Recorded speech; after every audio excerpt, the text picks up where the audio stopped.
His Excellency, George Weah, President of Liberia. Our board noted that His Excellency's victory as the African Political Leader of the Year 2023 is a testament to his contributions to promoting peace, African culture and development, youth and sports development, and advancing Africa's agenda globally.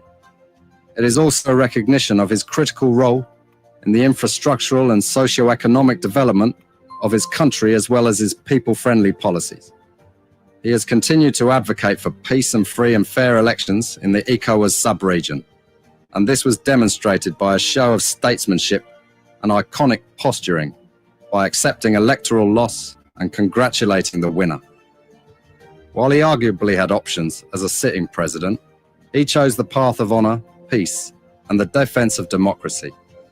His emergence reaffirms our position that he has remained one of the continent's leading light, as he had continued to demonstrate great faith in the African project, promoting African dignity and helping to change the negative narratives about the continent.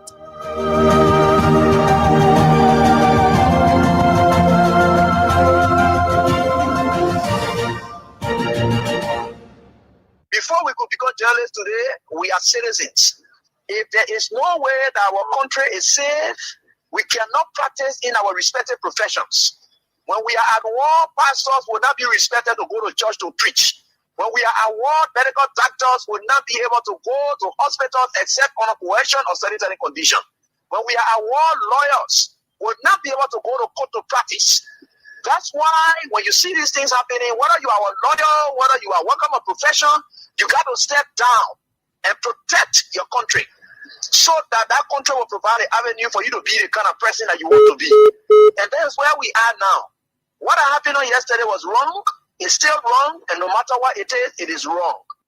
We are seeing things happening in this country, and people are now seeing it as being right because the Asa is there.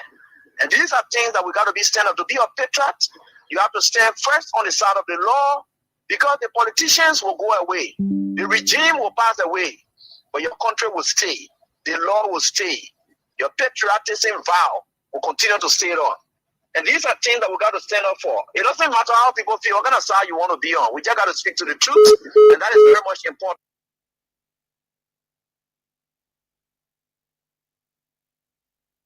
I see in the next few months a noisy country, a very noisy country, rowdy country, a heavily divided country, a very tough economy, a sense of elitism by those who are coming at the hem of authority. The coming in of the Unity Party is going to multiply the economic woes, the economic conundrum, the economic quagmire, the suffering of the Liberian people is going to multiply. We are not prophets of doom, but the reality will come. Mr. President, recently we witnessed the demolition of the CDC headquarters in Commonwealth, which was carried out through a court order. How does the administration ensure that such enforcement action are done fairly and without political interference? The law is the law. It's not the government. It's the government implementation of the law. The police were ordered to do it, and they did it. If that demolition is removal of the people from premises that don't belong to them according to the law. Why will George Weah, who is tempted by Joseph Boakai, who was drowning in his Egypt land, who was dead, very red up, dirty, stink, you could find him passing around, practically dead and useless. Why will such a man conduct make you wear vex that you will struck the work and then lose God's own mission to take you to the promised land? That was the test of time today for George Weah. If George Weah had reacted, he would have fallen in the place of Moses. The Liberian National Police commends the Congress for Democratic Change for the discipline, calm, and statesmanship demonstrated during the recent eviction process. Their respect for the rule of law, despite the deep sentimental value and history attached to the property, reflects a maturity that strengthens Liberia's democracy. This movement is not only a testament to CDC's leadership, but also a reminder to all political institutions and citizens that our democracy grows stronger when lawful decisions are honored peacefully. Today, you have a rebel police director who thinks that he has arrived. And the worst thing about all these people, they all benefited from the magnanimity of George Weah. Ranging from people on the bench of the Supreme Court, they got letters from George Weah. If some of them choose to pay him back with evil, it's up to them. The very Gregory Comer today, he worked in the previous administration when Weah came. He also got another letter again. If he chooses to do what he's doing, it's up to him. But one thing I can tell you for sure is this is how we had always been molded. That's how God has already molded Weah and catapult him into success. He will suffer rejection, denigration, humiliation. That has been his life. How can you make somebody who has been down the line their shame? The person has gone through shame. They have gone through disgrace. They have done everything they cared. Whatever people thought and were laughing at them, they surmount everything and catapult themselves into becoming someone who is towering that the whole world can look at today. What more can you do? You think you're bringing that person down? You're just hurting yourself. In fact, what you are doing, you are destroying yourself. You know what it takes for you to pride in yourself of being bad? When people are looking for good image, you are happy in becoming a bad person. George Weah would never ever buy in to your tricks. He would never ever. George Weah would never ever buy in to your tricks. George Weah would never ever buy in to your tricks. George Weah would never ever buy in to your tricks. George Weah would never ever buy in to your tricks. George Weah would never ever buy in to your tricks. George Weah would never ever buy in to your tricks. He would never ever. This government assigned security to the former president's house. This government is capable of bribing any of its security to plan any evil in the former president's house. This government has done so many things that have questioned the credibility of the president. They have manipulated the law. They have manipulated security. The president has interfered with investigations of other issues that we know of. There's nothing this president cannot do to make sure that George Weah is out of the way so the United Party can continue to maintain the presidency. But investigations of other issues that we know of, there's nothing this president cannot do to make sure that George Weah is out of the way so the United Party can continue to maintain the presidency. Of other issues that we know of, there's nothing this president cannot do to make sure that George Weah is out of the way so the United Party can continue to maintain the presidency. We know of. There's nothing this president cannot do to make sure that George Weah is out of the way so the United Party can continue to maintain the presidency. There's nothing this president cannot do to make sure that George Weah is out of the way so the United Party can continue to maintain the presidency. There's nothing this president cannot do to make sure that George Weah is out of the way so the United Party can continue to maintain the presidency. There's nothing this president cannot do to make sure that George Weah is out of the way so the United Party can continue to maintain the presidency. But I can tell you, this is a bad example. Let me say it again.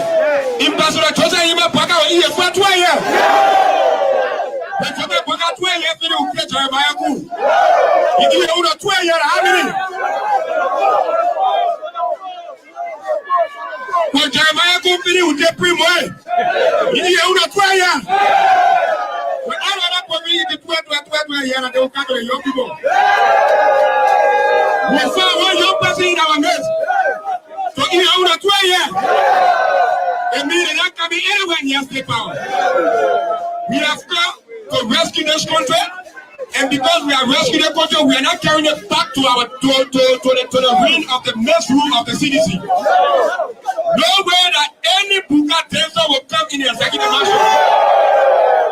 Say no way! Say no way! CDC, get ready for George Weah to come back. But for you to be ready, you want George Weah to come back? You want George Weah to come back? Each and every one of you got to go out in the street and start recruiting. You go in the community where you live and start recruiting. 2029 will be at the polling station. Any attempt to cheat, any attempt to wreck the election, the consequences will be so severe that even those who in power will not be understanding. Any attempt to cheat in 2029, any attempt to cheat in 2029, some of our friends who want to cheat in 2029, the consequences will be severe, will not be understanding. This country is of democracy, and the result must be upheld. The person who will win the election will be the person who will take power. Nobody will say you will remain in power. And I believe that the president, who is my uncle, I know he's a genuine man. I know when he lost the election, he will accept the result. But there are some elements in United Party who believe that power belongs to them, and they will never want to surrender power, because 2029 result will be clear. It will be overwhelming. It will be first round. We're not going to sleep. We are going to go in all the trenches. Beginning January 1, CDC will be in all the trenches. They are asking you citizens, every day go in your community and recruit one person. Go and be leaders and ambassadors in your community. This election is not about Joe Weah. It is about us. Joe Weah can decide he don't want to be president, but he must be president, because we, the citizens, want him to be president. And so go out. I urge you, bring your block. Let's be our headquarters. Anybody break election will run here. If the will come from the bush, will come from the bush. So anybody got intention of breaking election, you must stop it. We will take it from you by force. You will have no regret to do it. And I got no regret for what I say. Anybody break election, you have the intention to break it, you must stop it. Anybody break election will run here. If the will come from the bush, will come from the bush. So anybody got intention of breaking election, you must stop it. We will take it from you by force. You will have no regret to do it. And I got no regret for what I say. Anybody break election, you have the intention to break it, you must stop it. Anybody break election will run here. If the will come from the bush, will come from the bush. So anybody got intention of breaking election, you must stop it. We will take it from you by force. You will have no regret to do it. And I got no regret for what I say. Anybody break election, you have the intention to break it, you must stop it. Before we could become journalists today, we are citizens. If there is no way that our country is safe, we cannot practice in our respective professions. When we are at war, pastors will not be respected to go to church to preach. When we are at war, medical doctors will not be able to go to hospitals except on a coercion or sanitary condition. When we are at war, lawyers will not be able to go to court to practice. That's why when you see these things happening, whether you are a lawyer, whether you are working a profession, you got to step down and protect your country, so that that country will provide an avenue for you to be the kind of person that you want to be. And that's where we are now. What happened yesterday was wrong. It's still wrong, and no matter what it is wrong. We are seeing things happening in this country, and people are now seeing it as being right because their side is there. And these are things that we got to be stand up. To be a patriot, you have to stand first on the side of the law, because the politicians will go away. The regime will pass away, but your country will stay. The law will stay. Your patriotism vow will continue to stay on. And these are things that we got to stand up for. It doesn't matter how people feel, what kind of side you want to be on. We just got to speak to the truth, and that is very much important.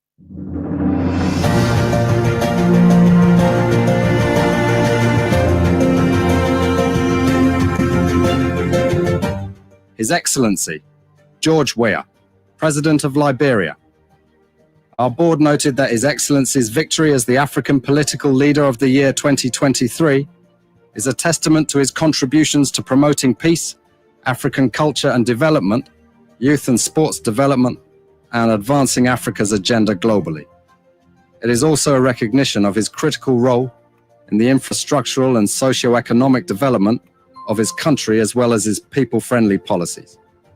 He has continued to advocate for peace and free and fair elections in the ECOWAS sub-region, and this was demonstrated by a show of statesmanship and iconic posturing by accepting electoral loss and congratulating the winner. While he arguably had options as a sitting president, he chose the path of honor, peace, and the defense of democracy. His emergence reaffirms our position that he has remained one of the continent's leading light, as he had continued to demonstrate great faith in the African project, promoting African dignity and helping to change the negative narratives about the continent.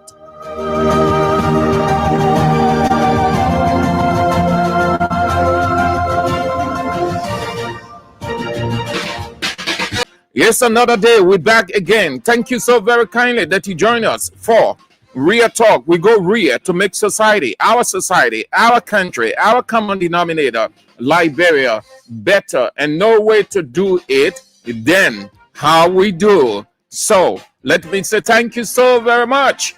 Welcome. It's good that you place us on your itinerary.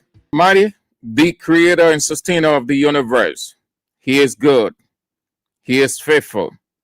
He is protective. He is the God who is never off the earth and its events. The God who sees everybody, be it good or bad. The God who is keeping watch, at the same time renders judgment. Yes, he is that God. We are grateful that he kept watch over us last night. He has set us into this day. The God who hates injustice, the God who hates travesty of justice, the God who hates selective justice, the God who hates lying lips, the God who hates grudge, the God who punishes people who design cunning, dreadful act against their fellow man when they are dreadful by nature. He punishes forthwith. He is the God of justice. He is the God who never compromise his word. We are grateful to that God. It's another day. Thank you all for coming on. I appreciate all of you. We can appreciate you more. You are so great, so marvelous, so extraordinary. It's another day. Ben Gwe, Saninkwele, Nima County, Morris Kemokai, Prince Coleman, Emmanuel Bra, USA, Prince, there's John K. Toweli, D6, District 6, Francis Brown, Herbert City, Firestone, Joshua Quiga, Douala, Bushra Island, Fifth Kelvin Bappin, Nimba United, Juju Onwe, Asata Miller, Red Light, Willem, Minnesota, USA, Amara Kamara, Brussels, Belgium, Bappin Paul Lee, Johnsonville, For the Pass Away, Yekepa, Nima County, Yassa Sharif, USA, Venetians Bar, Silver, Washington, Brevard City, George Godwin, Masare Abdullah, JJY Community, Mandia Gion Brother, Stephen Coker, good to see you. God is in control. God is with you. Yes, just keep the courage and the hope. No crisis lasts forever. Every crisis is to strengthen you and give you a new perspective to move forward. Good to see you again, my dear Gion Brother Stephen Coker. Benson Weir, Broad Street, Paris Lobot, New York City, Musad A. Sharif, Congo Town, Fatu Sharif, Magibi County, Augustine Bien, Dupont Row, Emmanuel Koya, David Dean Town, Stanley Bozo, Jeremiah Labla, FDA Community, Moses Sua, Painesville City, Red Line, Barbara Rose Stanford, Brooklyn, New York City, Tobasi, Stephen Yakade, Lower Magibi County, Boaca Zodua, Mecklin Street, Waterside, Nathan Blair, Barcelona and Spain, Heron T. Cho, Junior Carwell, Williams, Darius Sumawulu, Spokesman, Civil Rights Movement of Liberia, Michael Gawulo, Badnersville Kebab, Philip Tukba, Dallas, Texas, Prince Talibo, yes, Jackson Pony, I am Factory, Block B, member of Block 13 Intellectual Center, Usman Saul, Business Center, Gala Street, Juan Momolo Business Center, Gala Street, Patricia Zia Office, Patience Wisner, Lane Street. Okay, all of you great people, my dear sister, Orita Sunday Way Choir, Good to have you on. I guess you are having a wonderful time. Yes. Thank you so much for the pieces of advice and every other thing. Orita Sunday Way Choir. Good to have you on. Hope that you are faring well. The chairman himself, Roman Rico Latupan or Kenny Ball. Yeah, the one and only chairman for life. You need to see the chairman. You need to get in the presence of the chairman.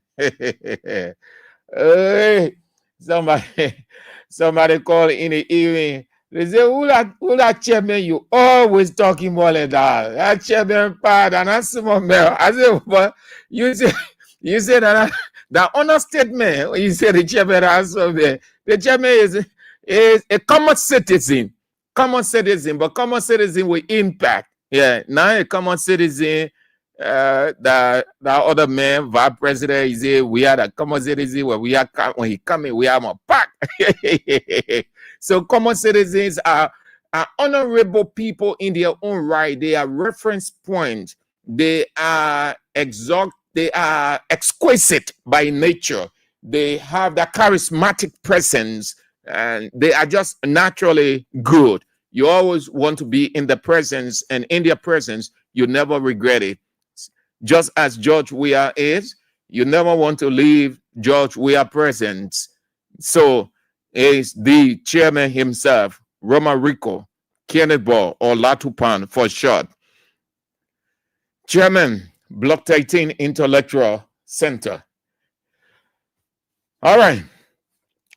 Today is Thursday, the 27th day of November 2025. The reign of Judah Christopher. Yes. Nebuchadnezzar is a witness. Uzziah is a witness.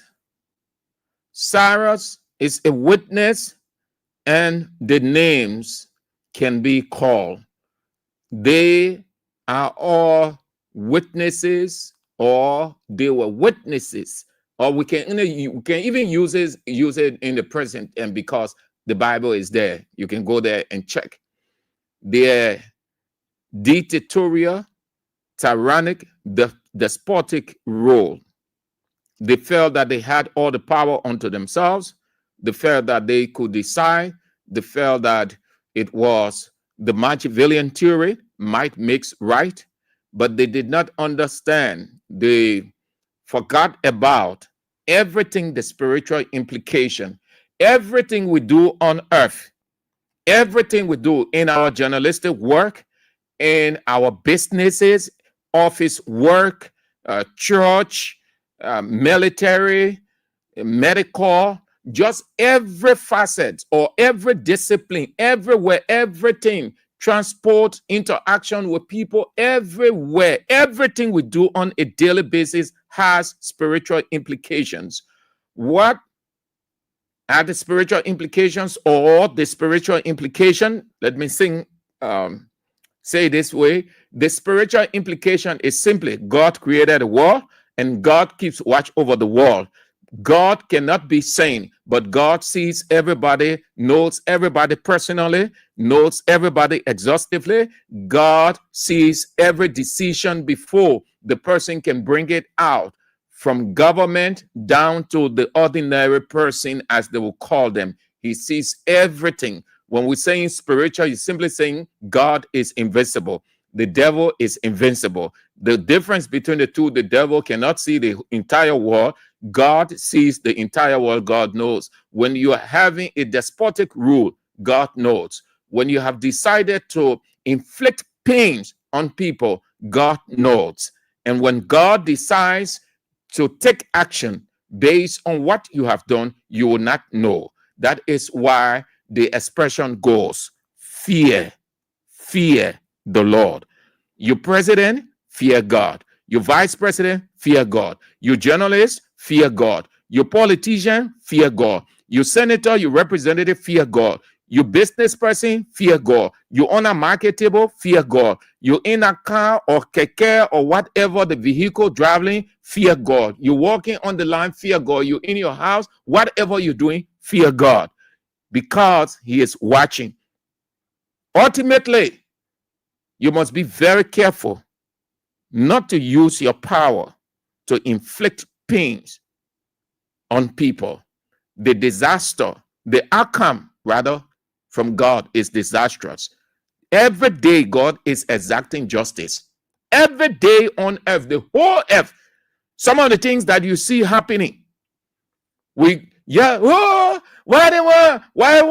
Some of those things you see that God's judgment is bad. His action is bad. He allows his soup to get cold before he drinks it. But before then, he warns. Oh, yes, how last night I was so excited, so motivated, listening to the show. Yeah, when Abby gave that practical description or picture of God's ultimate character, when he said that God gave you every justification for his action. Truly, he gave Nebuchadnezzar a justification while he was going to inflict pains on him. He gave Uzziah, he gave Cyrus, all of those people. When you hear and you think that you are law and gospel, when you president, you minister, you business person, you office director or minister or supervisor or whatever, and you think because you have the power, so you will just inflict hurt, pains on people, forget it.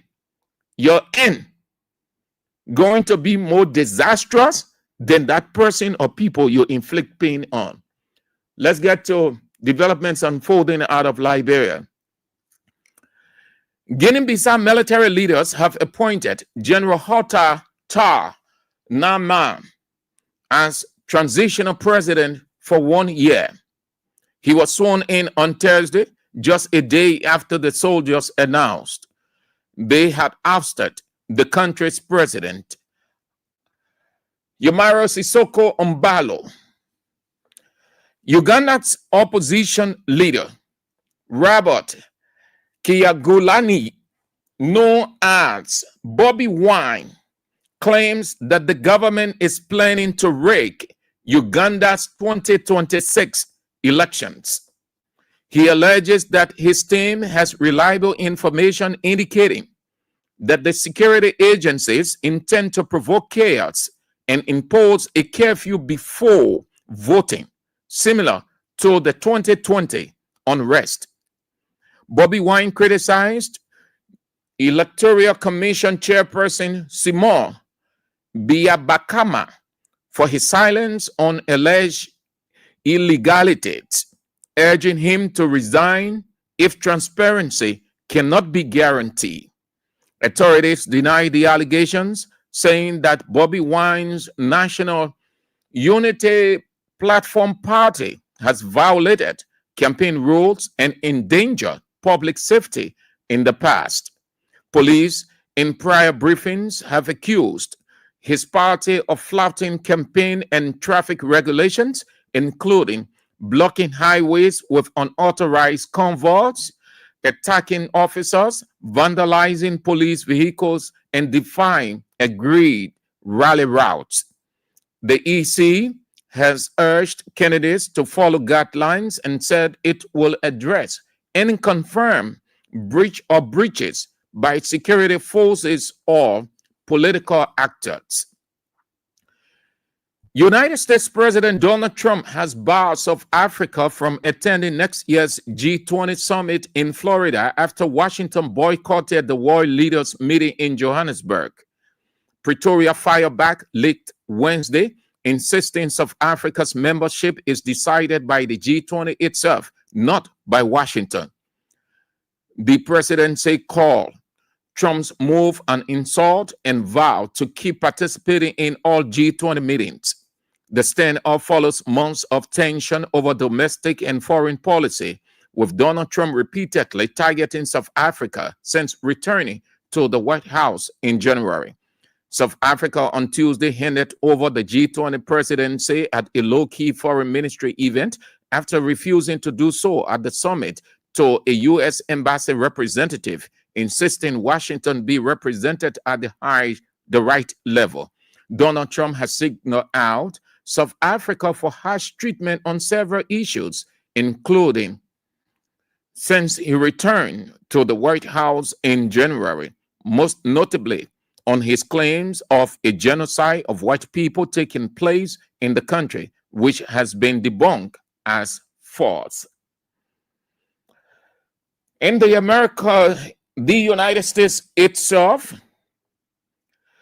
two white West Virginia National Guard members, as you've been hearing, were shot near the White House. They are in critical condition, officials there say. Washington, D.C. Mayor Maria Bowser described the attack as a targeted shooting. President Donald Trump condemned it as an act of terror and a heinous assault. The Department of Homeland Security has identified the suspect as Ramanullah Lakawa, an Afghan national who went to the United States in 2021 under the Operation Alliance Welcome. Shortly after Trump's remarks, the United States Citizenship and Immigration Services announced it has stopped processing all immigration cases related to Afghan immigrants indefinitely pending further review. BBC Sean Daly explains to his colleague the situation and the decision taken by the United States President Donald Trump. Police and authorities are fairly clear about the timings. Farragut West is a metro station right in a very touristy part of Washington, D.C., about a block and a half away from the White House. At 2:15 p.m. local time, the suspect was seen walking out of the Farragut West metro station round the corner where he raised a firearm. He shot two National Guard soldiers. President Trump would go on to say in a video later that it was at point blank range. Other National Guard personnel had heard the gunshot. They rushed over to that scene, exchanged what was described as authorities as a back and forth with the suspect. National Guard members wrestled him to the ground where he was detained and taken into custody. And you were at the scene earlier. What did you see and hear? Yeah, so I was at the scene after the attack. My apartment is about, maybe a 4-minute drive away, but there were sirens coming from the fire station round the corner from us. There were various police, Metropolitan Police Departments, sirens. By the time that we were down there reporting on it, after the event, some hours afterwards, there were all sorts of law enforcement officials. There were people wearing FBI jackets, people in suits. There were Metropolitan Police officers. Now, they're the force that generally looks after the Washington, D.C. as a whole. There were National Guard personnel, and there were Secret Service police, being so close to the White House as it was. And there was also, as you would imagine, somewhat of a media presence there, lights all over the place, all sorts of police lines fluttering in the wind as the law enforcement on the scene, led by the Federal Bureau of Investigation, were trying to preserve the scene so they can slowly put the pieces together as to what happened. And now the Trump administration is planning to deploy another 500 members of the National Guard to the streets of Washington, D.C. Where are these troops coming from? Didn't the president withdraw the troops a few months ago? Yeah, well, around 280 of the 500 are expected could even come from West Virginia. The two very injured National Guard soldiers were also from West Virginia, but pretty much every state and the districts in the United States have their own reserve force, if you like, the National Guard. So the president has the ability to draw from different places. And it is the case, what some people don't know about the National Guard, the reserve forces, that they have different specialisms depending on their state. So some, for example, are particularly adept at dealing with sort of hostile environments, others in severe weather conditions. So it has been a controversial deployment. We don't yet know the motivation for the attack, but there has been a challenge in the courts to the president's policy to essentially put National Guard soldiers on the streets. And as we know, really, in terms of the attacks that happened on these two National Guard soldiers, it's being treated as an assault on federal law enforcement officers. Right. And what do we know about the conditions of the victims? All details are still a bit sketchy. We do understand that there were 2 National Guard soldiers who were very seriously injured. They were taken to hospital. We know as well that the suspect, an Afghan national, was also injured because he was shot in the incident himself.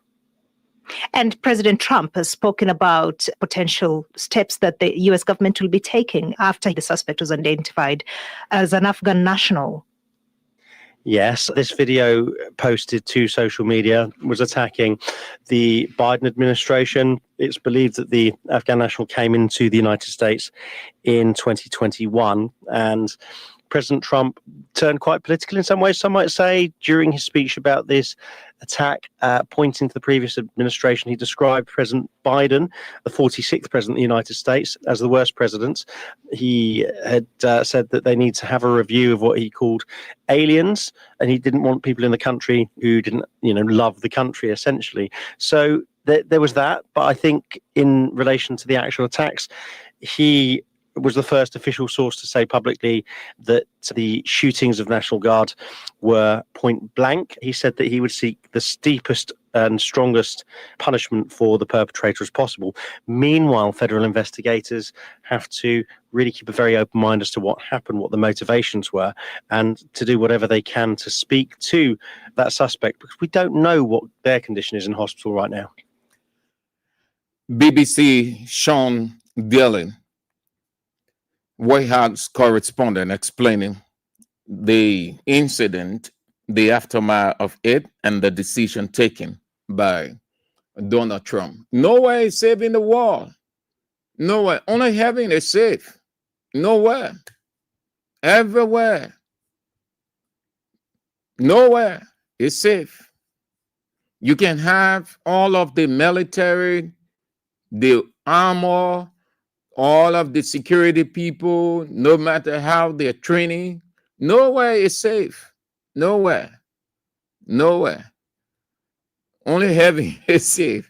So when you think that you whatever you are, because you have XYZ around you, you're not safe. Nobody is safe. Nobody. The very president of the United States, they miss him. Nowhere is safe. Okay, so with that development, let's get to what is unfolding in Liberia. It's not good in Liberia. It's good for the Unity Party. Their supporters, they are happy with it. So the other people, they aren't happy, even though there are some Unity Party people who, not all Unity Party supporters are happy with what is unfolding, because they are human beings. They have one way or the other, directly or indirectly, relations with some of these people, or whatever they may have been touched by these people. Not every Unity Party person is in support of it, but majority of the Unity Party ministers, deputy ministers, assistant minister, they are excited, and they have to show it, because that's how they can maintain their position. So they come out, yes, it's right, it's justifiable. Let's start with Unity Party regime speaker flimsy and cosmetic apology. The guy is raw, unrefined, inept, grossly inept, to use Dillon's description, too petty, too tiny of a man called speaker. I use these words in reaction to what he said, quote unquote, apology. In my opinion, it was flimsy and cosmetic. He said, after threatening, consciously, after threatening the journalists at the Capitol building, he goes through his PRO, Vesely Sumo, to say that he was joking. He was cracking joke with the journalist. after the Press Union of Liberia released a condemning statement, or PUL condemned it, he tells Vesely Sumo to go out and do a damage control. Unfortunately for the man designated to go and do the damage control, don't know how, he complicated matters for the regime speaker. He made it hard for the regime speaker. He said the regime speaker was joking, was cracking joke with the journalists. Come to think about it, how is that a joke? How can a threat be a joke? Would the speaker have considered it? Would the regime speaker, Unity Party speaker, considered it a joke?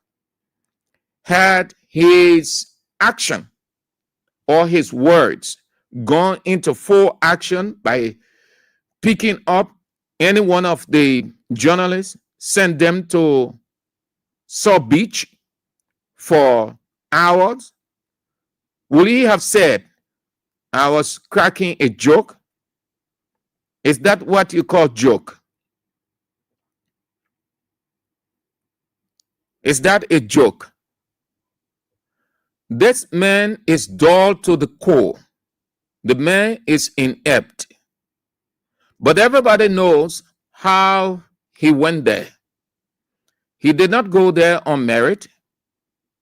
He did not go there based on his popularity and the support he had with his colleagues. No. But he was imposed. That is why all these things are happening. He's showing his grossly inept conduct. Here is PUL statement.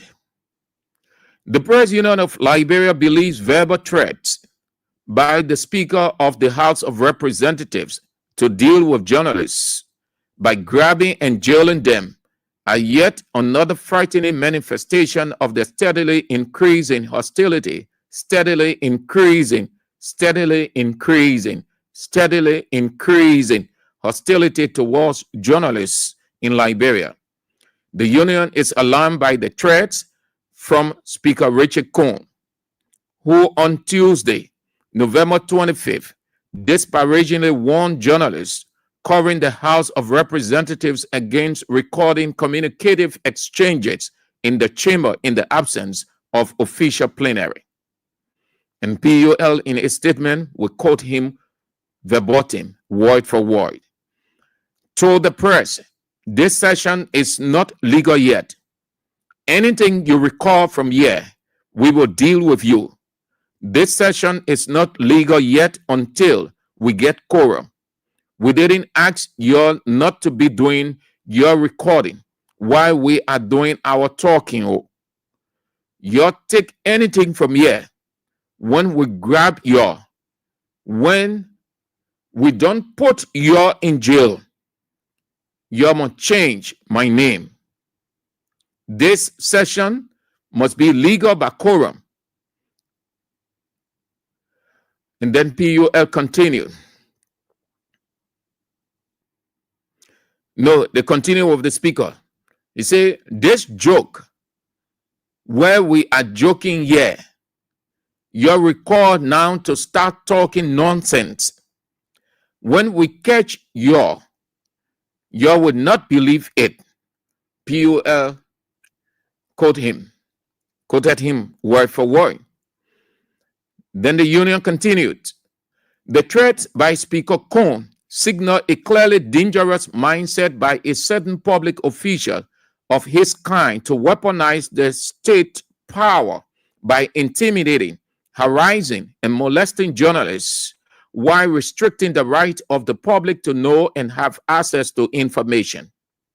Speaker Cohn must be told that every open session in the chamber of the House of Representatives bears the nature of privileged information, legally allowing journalistic coverage under Article 15, under Article 15, under Article 15, under Article 15 of the Constitution of Liberia, which guarantees freedom of the press with no limitation on the public right to be informed about the government and its functionaries. While it remains to be determined what motivated the Speaker's threat, it is clear that certain public officials remain tied to employing all authoritarian tactics in their attempt to return Liberia to the dark old days of silencing the press to enhance the culture of secrecy and unaccountability. In the wake of the alarming threat, PUL President Julius Kanumba on Wednesday, November 26, held in-person meetings with the office of the Speaker through the media advisor, Vesely Sumo, the House Committee Chairman on Information and Broadcasting, Representative Emmanuel Dam, and the Director of the House Press Bureau, Robert Hens. While the office of the Speaker Cohn has assured the Press Union of Liberia that his statement was made without malice and that he has no intention to muzzle the press, Representative Emmanuel Dam informed the PUL that the Speaker made the statement out of joke. And then here's PUL conclusion. Joke or no joke, with or without malice, the Press Union of Liberia is demanding an immediate retraction and public apology by Speaker Cohn as a mark of his remorsefulness for the uncouth anti-remarks. PUL urges journalists covering the House of Representatives to remain unbending in their pursuit of public interest stories from the legislature as one of the core pillars of decision-making that affects the lives of the people of Liberia. Signed, Julius Kanumba, President, Press Union of Liberia. Good. PUL statement couldn't have come this way. The guys were far below the belt. The Press Union of Liberia, but they had to do it. But in my opinion, it wasn't necessary to include Emmanuel Dan, though he's the head on broadcasting. But look what Emmanuel Dan said. Is it you that should be saying the Speaker was joking? Is that place, the floor, is it a place for joke? Look what was said. The Speaker, the PUL quoted him as saying that they were joking, meaning the journalists were recording their jokes. So when PUL said it's not too clear as to what motivated the Speaker threat, no, PUL, you missed that. You quoted him. He said that they were joking. So the journalists were recording, so he felt that it was not necessary for recording. So that what triggered his reaction emotionally with a temper tantrum, that if you guys continue, then we have to collect you and put you in jail. He said the session was not legal.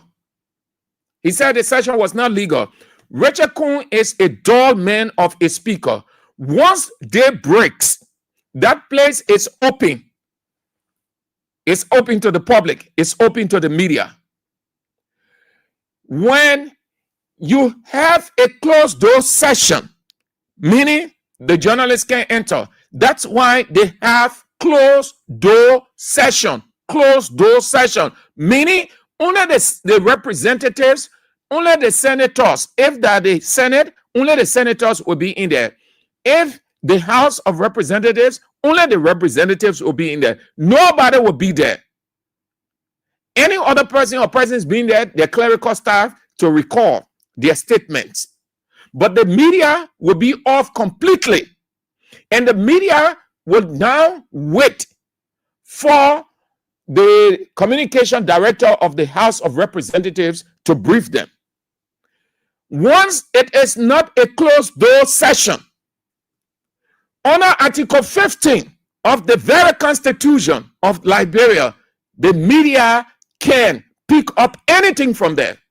And like we say, like they told us in news is made anyway, anyhow, by any person, whichever way. Anything unusual is news. Whether from the starting, in the middle, the end, that's the news. That's news. Some people go to occasion, they get the news at the end of the event. Something spark up that they didn't see from the onset or during the event. But the event comes to a close, maybe while walking out, a representative gets uncomfortable and says that nonsense that other man is talking, but I will get back to him, I will deal with him. The session is off, but he's saying something in his capacity as a lawmaker. Must the journalist not pick that up? That is the news. Before the session, you cracking joke. Did you tell the journalists that you people are cracking joke? There's nothing for recording here. There is something in the profession, in the broadcast profession, called off record. And that can be said openly. That can be said openly. Right there, no journalist can record. So let's assume the speaker observed and he said, general guys or member of the media, this is off record. We're just having our usual talk before we can get the section started. Thank you. No journalist will record anything over there. You don't expect the people to presume, to live with assumption and presumption that because you are the speaker, you're sitting over there, you're having joke. The fact that you're behind there, you are the main newsmaker. Anything you're doing over there, even if you just sit down, you put your hand up, you're watching me on the screen, that news. You say, look how the speaker. Why did the media run with what you and your deputy did when the new clerk, I said new clerk because it was his first time, faltered in his reading? Why did you laugh? The reason the media ran with it because you, as the speaker, instead of being sober, you turned the place into a comedy.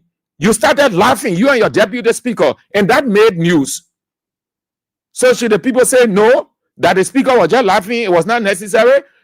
Up to now, Richard Kuhn has not come to the realization that he is the third most powerful person in the country. He hasn't. He hasn't come to that realization yet. Or he hasn't believed. He is still living with the illusion. Probably he's thinking that they stay on this minority block and majority block thing. That was too flimsy, too cosmetic of a speaker. That wasn't an apology. Richard Kuhn is not a small boy. Everybody, before you say anything, you must know whether you're cracking joke or not. You must be aware of the surrounding. We media people, there's something called situational observation. Watch it. Some people want to go to even the news there, but you know what? They're looking at how the atmosphere looking, who's doing what. Well, sometimes the focus will not be too much on the newsmaker, but they're looking at other things. That's when you hear some people say, oh, but you want to tell me the people have that event. You're reporting it. Then you're reporting on different thing. That different thing you're reporting is because that person was observing every aspect of that atmosphere. The focus was on the newsmaker, but they're also looking at my atmosphere, which will let them to pick up something. Some people, they just focus on the speaker talking, giving a rhetoric. Journalists are keen to observe the atmosphere, watch the countenance of speakers. Look at who is reacting, whichever way they are reacting. What are they saying to X, Y, Z? Being the speaker, you should be the last person to ever say you're cracking a joke. We know that, yes, over there, you can crack joke among yourselves. It's onto you people. But you don't expect the journalists to know. They're not almighty. They're not God to know that you're cracking jokes. Even if you're cracking joke, you will not put in that kind, you will not put out that kind of emotion, threatening the people.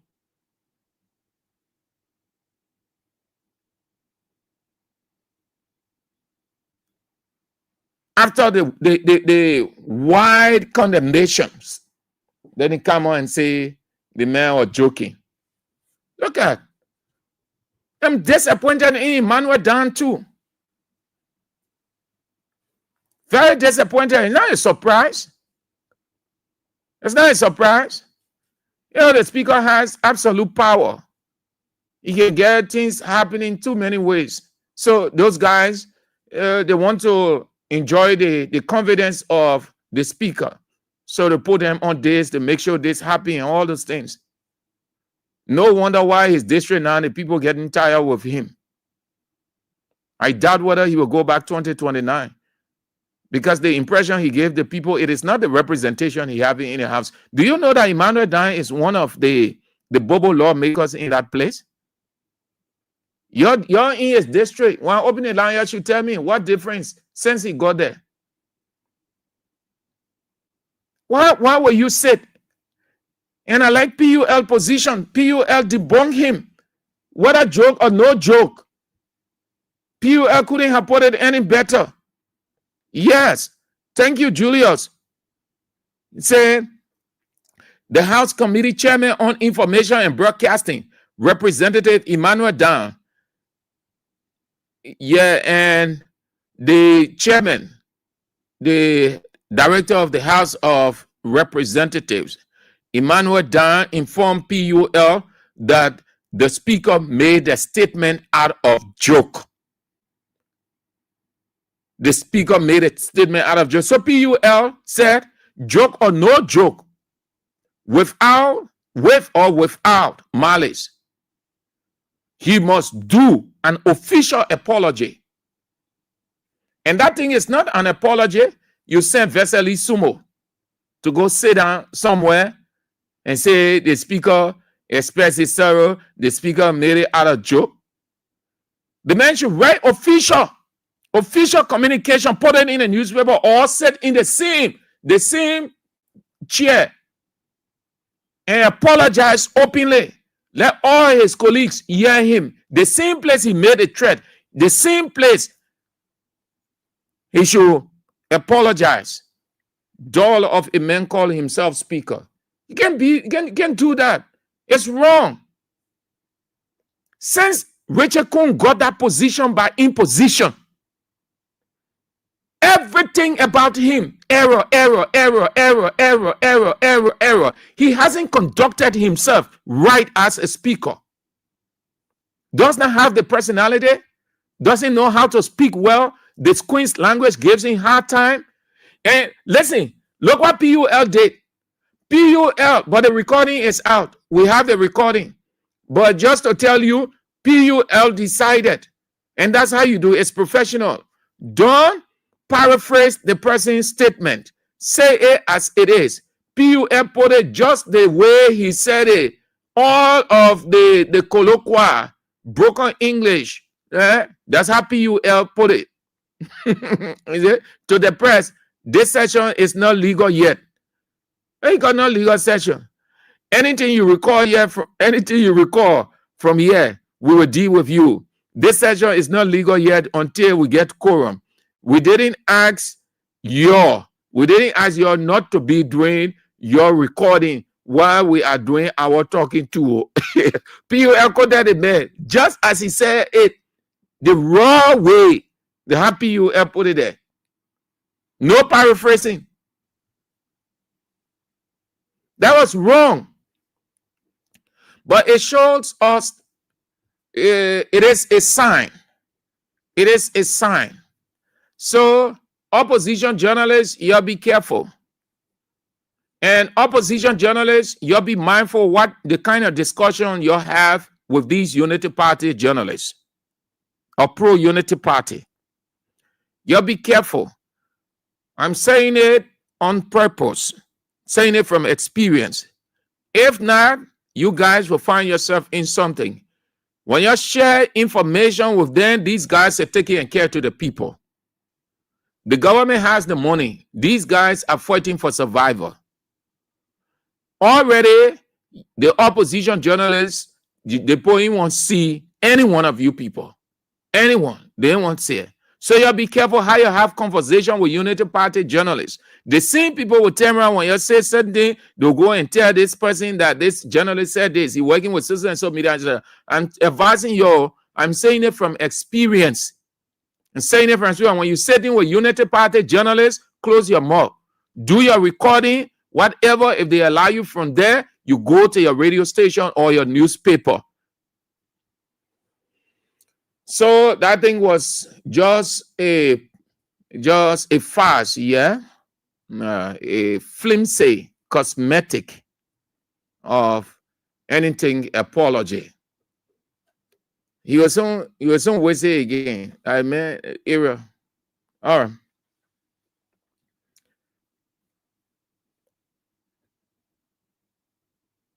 So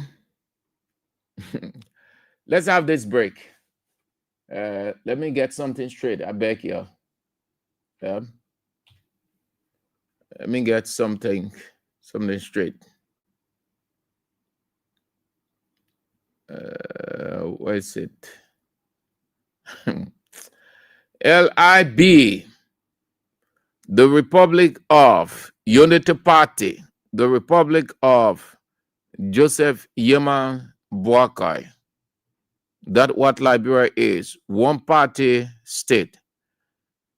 That's what they said. They said, we will never come back to power. Okay. For discussion's sake, let's take it. Say if you say we are not coming to power, who come in now? You're talking about the other people. Why you against say Cummins? Why you against say Simeon Freeman? Why you against say Alexander Wapo? If you rule, we are out. Then you should put your options to the table, your alternative. You should put it to the table. Since you say we are not coming back, let's have this break. Then we get into the second pointer. The people's curse.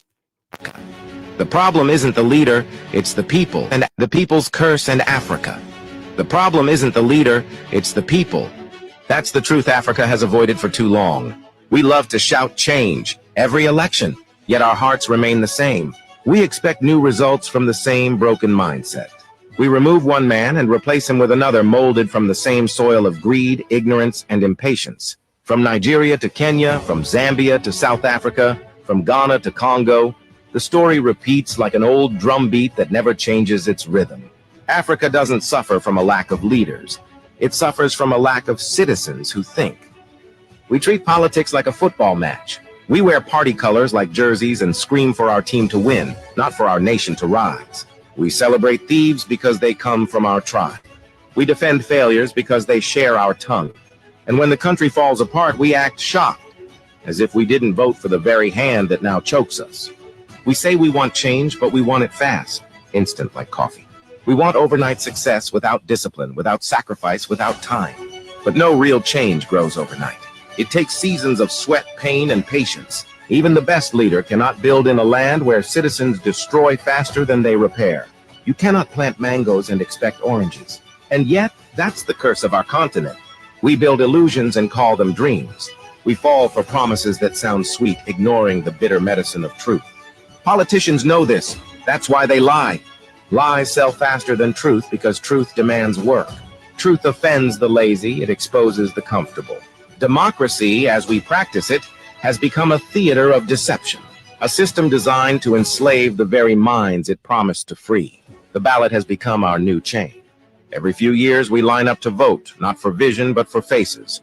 not for progress, but for revenge. We think replacing a man will replace our condition, but the real prison is not State House. It's the mind of the African voter. Look around. Every African country repeats the same cycle. Corruption, outrage, elections, hope, disappointment, then silence. We blame presidents for potholes, but refuse to pick up trash outside our homes. We curse the government for unemployment, but celebrate shortcuts and fraud. We expect heaven from leaders while living like devils in our own small spaces. And yet the truth remains. No leader can save a people unwilling to save themselves. Real change begins when citizens grow up. When they read, think, question, and work. Not just when they complain. When they build communities before building slogans. When they understand that government is not a savior, but a reflection of the people. Africa doesn't need more elections. It needs continuity, accountability, and citizens who act like owners, not spectators. The greatest revolution is not in the streets, it's in the mind. The day Africans stop waiting for rescue, that will be the day we rise. Until then, we remain trapped, not by bad leaders, but by our own illusions. The enemy is not at the top.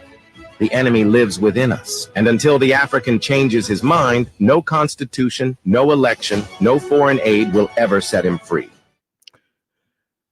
The politically motivated attack on the weirds, our next and final talking point, and then we out. Nebuchadnezzar was proud politically. He saw the end. God is involved with everything the earth. And do you know that God really does not need pastor to make anything right? He himself can do it. But he allowed by giving the benefit of the doubt. The same way he told Ezekiel that if they cannot obey me, if they cannot, I can turn stones into human beings. What that statement means is God really does not need anybody to do anything for him. He does not rely on anybody entirely, but he gives people the responsibility to do. And when you are reneging on the responsibility, he still does not, it does not put him out of the equation, but rather he has the final say. So whether pastor talk, pastor in talk, whoever talk, they in talk, it means nothing. When he gets ready, he acts. He acts. In the days of Nebuchadnezzar, you had prophets. They were called prophets. They were called scribes. They were called different names. In the day of Uzziah, they were called different. You had all of those people. Oh. But when God got ready, he did not need them. He himself took action when he came to the point of, look, this is too much. Your despotic and tyrannic rule, your travesty of justice, your partial movement must come to an end. And what did he do? God did not consult anybody what he was going to do. He did not need anybody to help him. Look at all the actions that God took against those political people. I said political because they were kings and they were in their political form. The kings were the political leaders those days. Look at Nebuchadnezzar. Look at the rest of the people. When God got ready, he did not need anybody's help. He went to exact vengeance. Look up Nebuchadnezzar's story. Read Daniel chapter 4, verse 33. What did he do to Nebuchadnezzar? What did he do? That's the reason I started by telling you people in my introduction that God is not of the earth. God sees everybody personally. He knows everybody exhaustively. God knows every event. He sees everything that is happening. God knows every decision before it can even come out of the mind. He sees injustices all over. He sees bad leaders, good leaders. In the days of old, he punished bad leaders. He protected and blessed good leaders. When we say he's the same yesterday, today, and forever, you know what you're saying? The same personality that Malachi talked about in Malachi 3:6. That same personality from the Old Testament, that's that dispensation, that same personality in this time, the same way he dealt with people and events during those times, the same way he's dealing, the same way he did not take his presence off anything that was happening. He hasn't taken his presence off all of the countries of the world. 2, God exact judgment on the earth. On the earth, God's justice, which is also called judgment, is on the earth. What is it? His action. If you have not understood it, what it means, when you hear God's judgment, it means his action on earth. When he gets tired with a despotic ruler, when he reached the point that his people are groaning in their hearts, they are bleeding in their hearts, they are crying because of the political suffocation, he can take action immediately. Nobody sees him, but he sees everybody. He knows everybody, and he has the final say. God is spirit. That's why I say in the introduction, fear God. You are a president. It does not say that you are God unto yourself. You are politician. It does not say you are God unto yourself. Whoever you are, journalist or business person or yanabo, whatever. No, it does not say. In first Samuel, every time I read this verse, the cold bomb comes on. In 1 Samuel chapter 2 rather, in 1 Samuel chapter 2, the man explains himself, which goes for everybody. In 1 Samuel 2:6, what did he say of himself? He said, the Lord killed and make alive. He bring down to the grave and he bring up. A hint to a wise, they say in Liberian parlance, is quite sufficient. This goes for everybody. Be you in the political realm or out of the political realm, in religious circle, out of the religious circle, business circle, out of the business circle, wherever. Be careful. God is watching.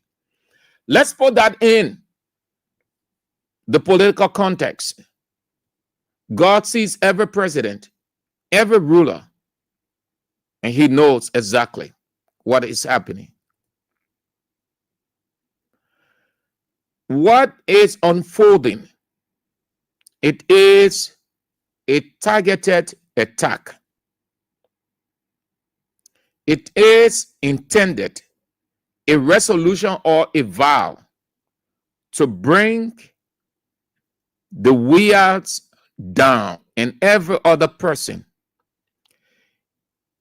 The government has made it their resolve to bring down George Weah.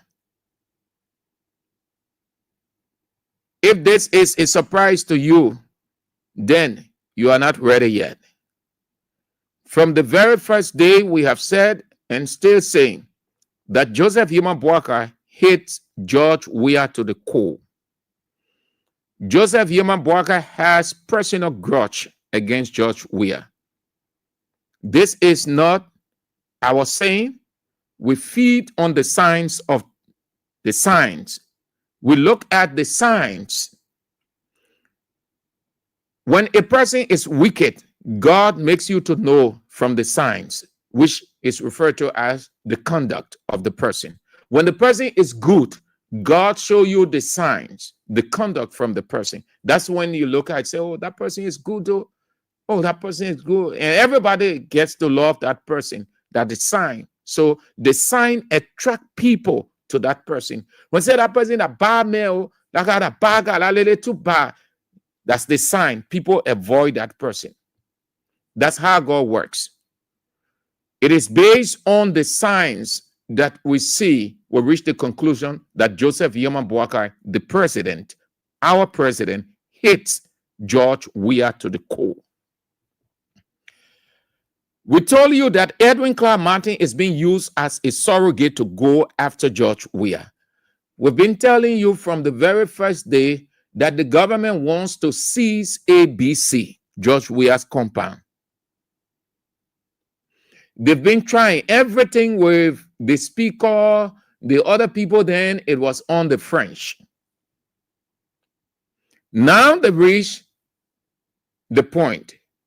From George Weah, the next announcement you will hear that Weah should submit all of the documents about ABC apartments. This was in Unity Party plan. Why they were campaigning. It was one of the things that they resolve on. When we take state power, we go after him. We take everything from him. And because they are so weak mentally, some of their colleagues started putting it outside and say, this is what the people sell. So when you are hearing people too early saying, oh, we'll take this from the mayor, we'll take that, because what they consider a secret was already out. Some of them men put it out. They didn't hold them up because some of them didn't grow up on the mission. Quick to. They started splitting. So there was no way now to keep it a secret. So they started saying, oh, we have messed the country up. That's how that saying came. We have messed the country up, and he did nothing for the country and all the kind of stuff.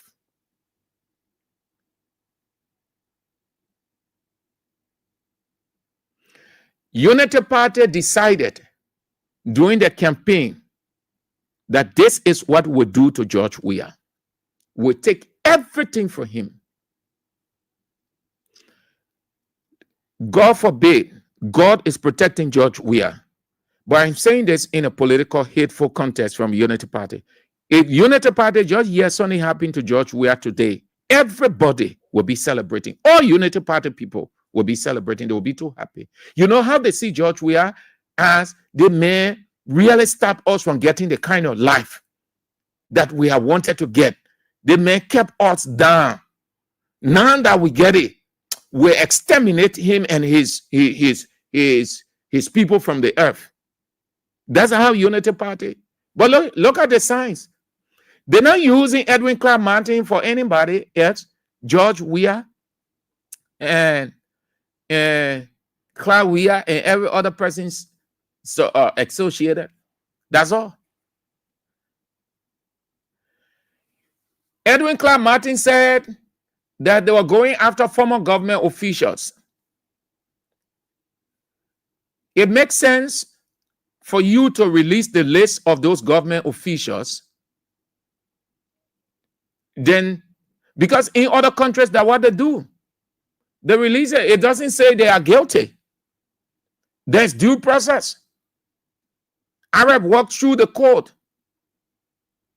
and the court does the investigation with Arab presenting its evidence, if there is any. So in other countries, the names are out. When there's no justifiable reason to hold the person, the name is off. Why they do that? So that people won't say it is selective. It is travesty. They give everybody the benefit of the doubt or the benefit of the suspicion. When you announce that you are suspicious of the acquisition by those people, it's government property, and you come out against certain people and leave the rest, then it means it is targeted, it's politically motivated. One of the men who work in George Weah government, since he said Weah messed the country up, it means every official that work with Weah government, they mess the country up. So you say they acquire properties. Now you go after all of those people. One of them is the deputy speaker. The deputy speaker has, because you say the first lady used state resources while she was first lady of the Republic of Liberia. Thomas Fowler, he was what? Was he in private when he built that gigantic structure over there and the other people that we know about? Why Thomas Fowler is not being called by the Arab to explain?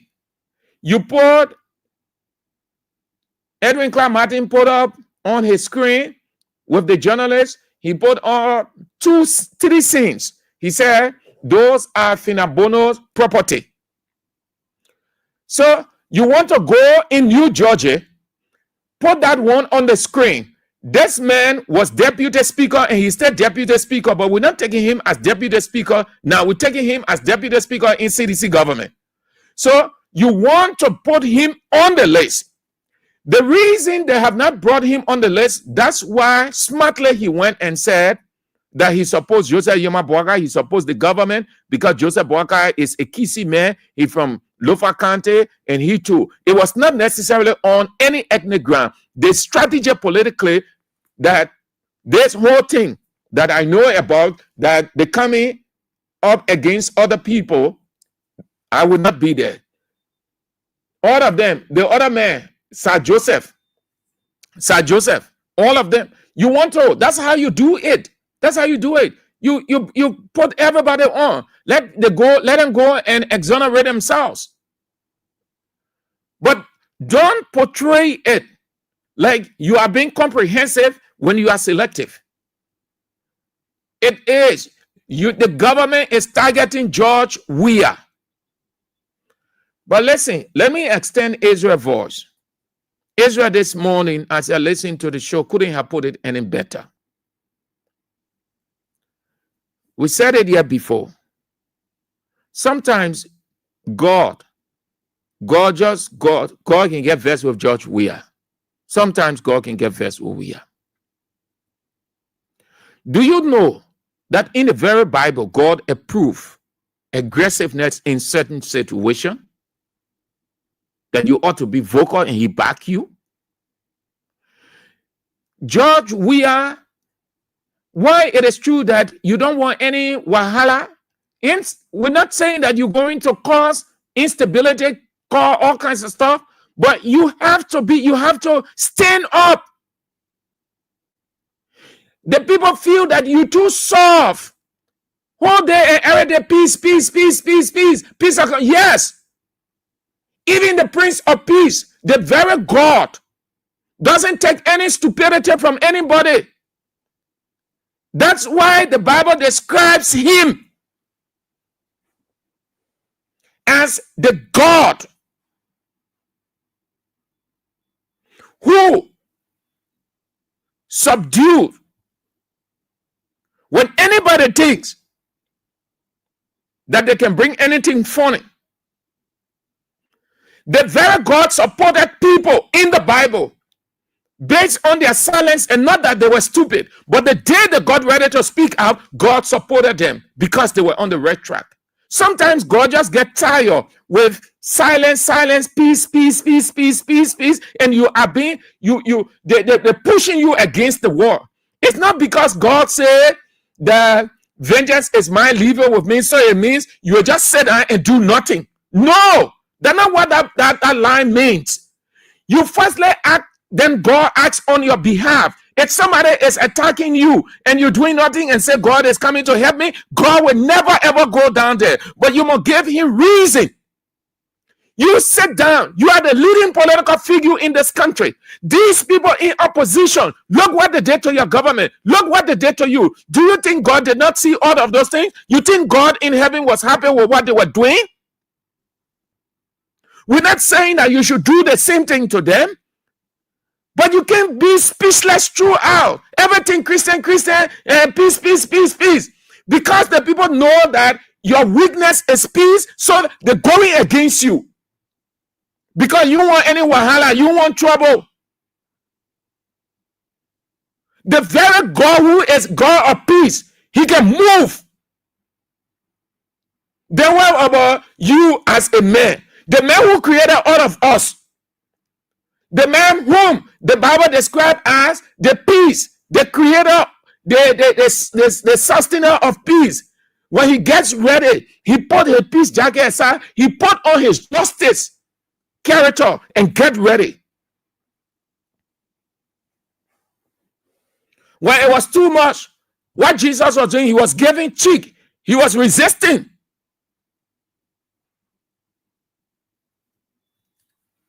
I couldn't have agreed with Ezra this morning anymore when he said that we has to stop. It's not everything peace.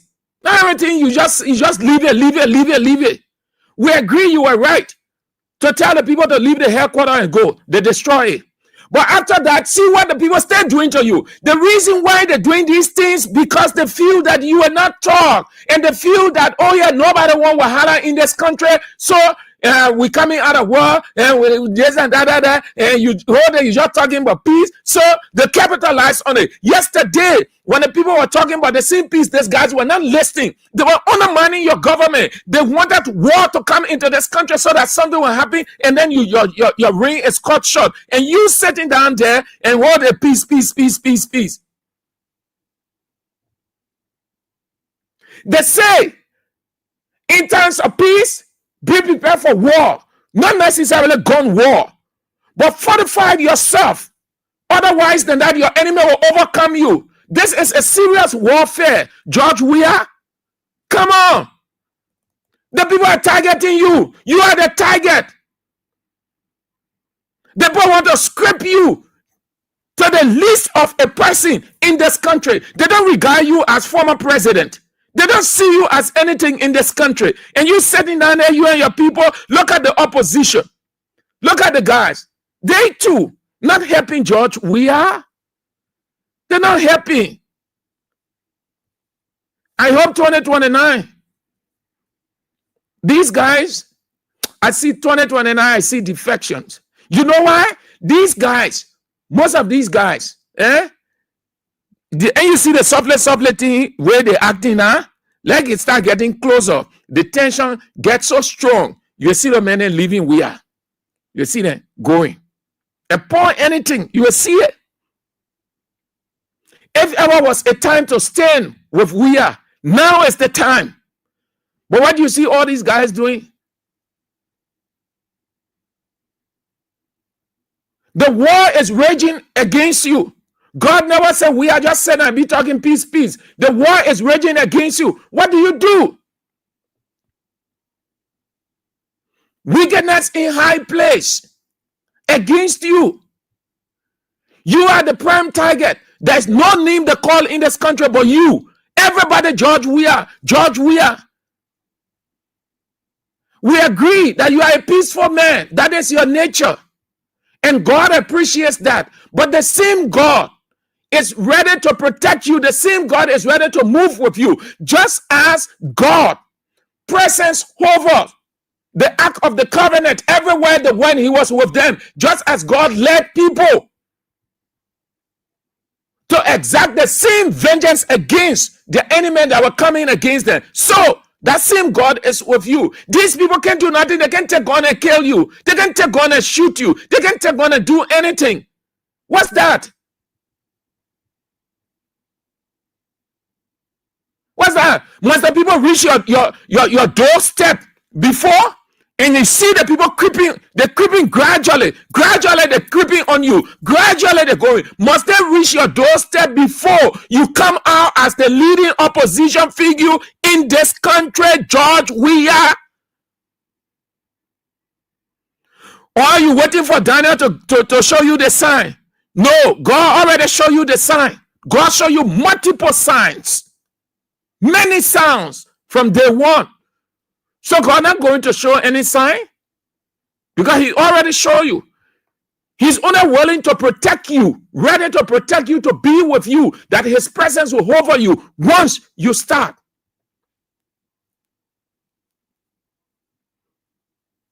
Let me tell you, enemy don't have any mercy. Enemy don't have any mercy. No. Enemy don't have any mercy. Judge, where you sit down, that it there. You sit down. You have to be. You are not going to create any uneasy atmosphere. But Chief,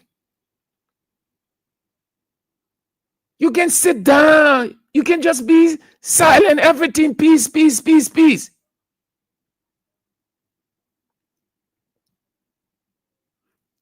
Look at other people around the world. Your atmosphere is different. I don't know whether I can use Martin Luther King atmosphere, but look at Martin Luther King. Look how they were coming. Martin Luther King said, before this victory is won, some will be called as mischief rival and agitator.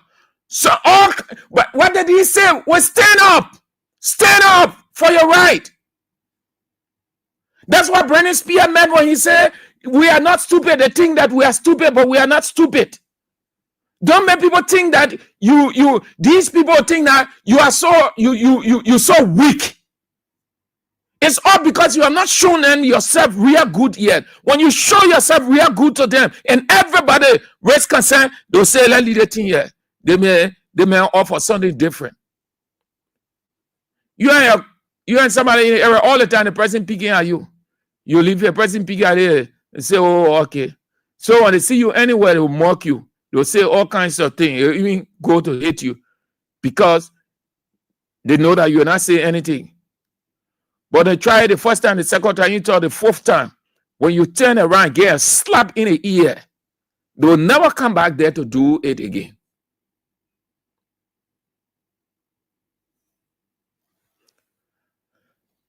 Make sure with you people, friends, our focal position. Yeah, please share the show. Share it as many times as you people can. Please. Friends Afoko wrote a couple of minutes ago. He said, targeting Weah's family is a dangerous political tactic of the old order. Liberia deserves better. President Bouagai's so-called asset recovery is not about accountability. It has become a political weapon aimed at weakening the opposition ahead of 2029. What Liberians are saying is a calculated attempt to smear former President George Weah by attacking the people closest to him. First, it was Madam Ambassador Finda Bono. Now it's former First Lady Claire Marie Weah, a woman who has dedicated her life to helping vulnerable children across this country and beyond. Targeting her is not just unfair, it exposes the true intention behind this campaign.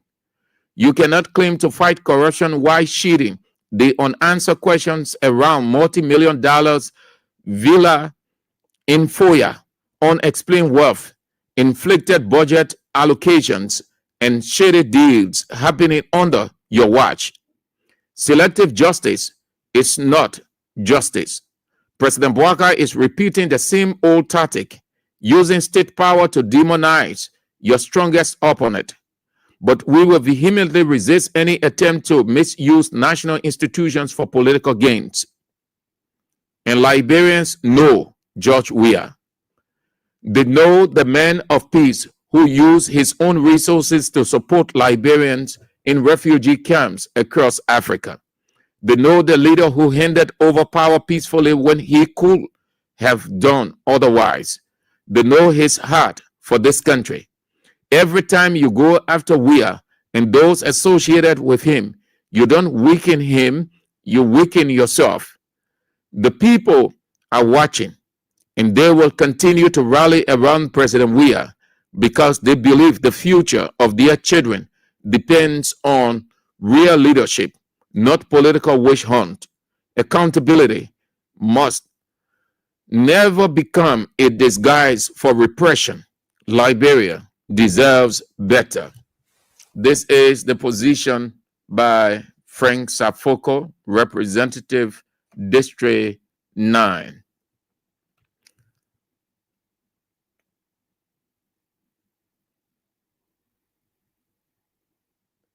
I understand Representative Musability is going to speak to this.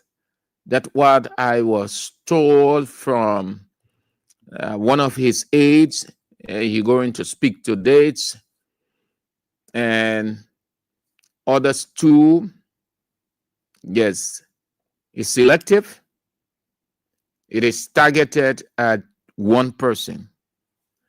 So you'll see, but it is not going to work. Everybody knows now that Bouaka thinks he can disgrace George Weah. After George Weah saved his life, God first, Weah second. That's the pay he gave him in return. No problem. Like the people can say in Liberian parlance, God there.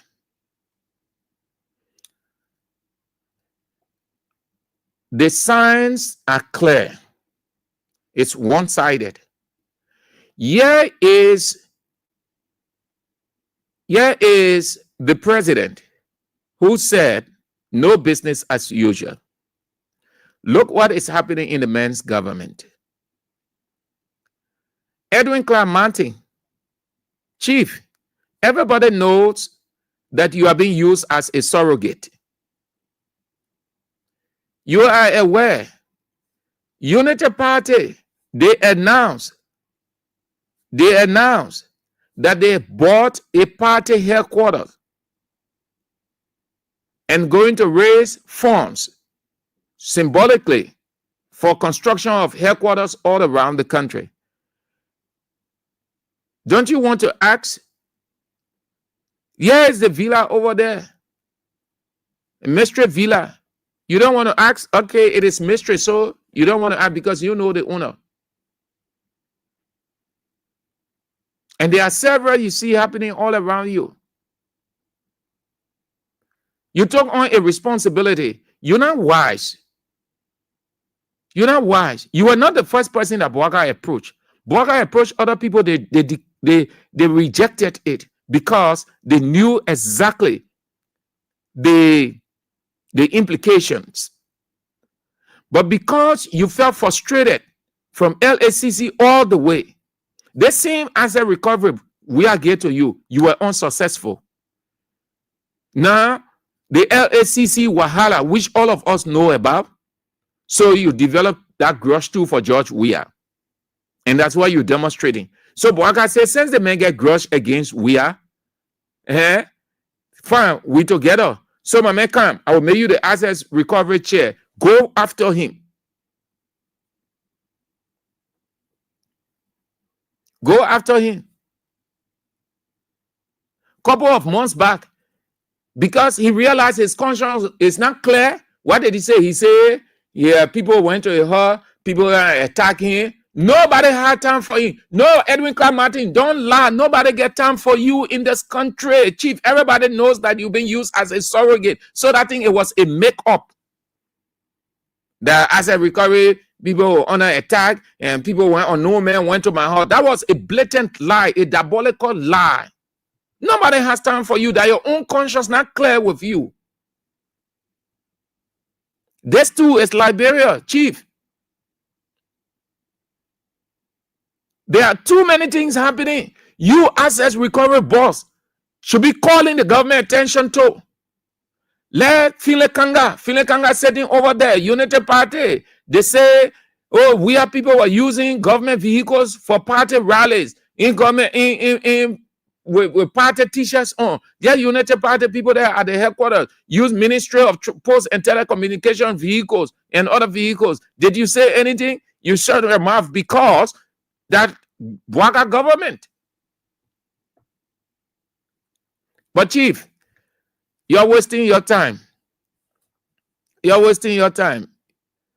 If you're tired, no, you're wasting your time. I can see why over the time people had always preferred to use their money, build houses, build institutions in other countries than to put it here.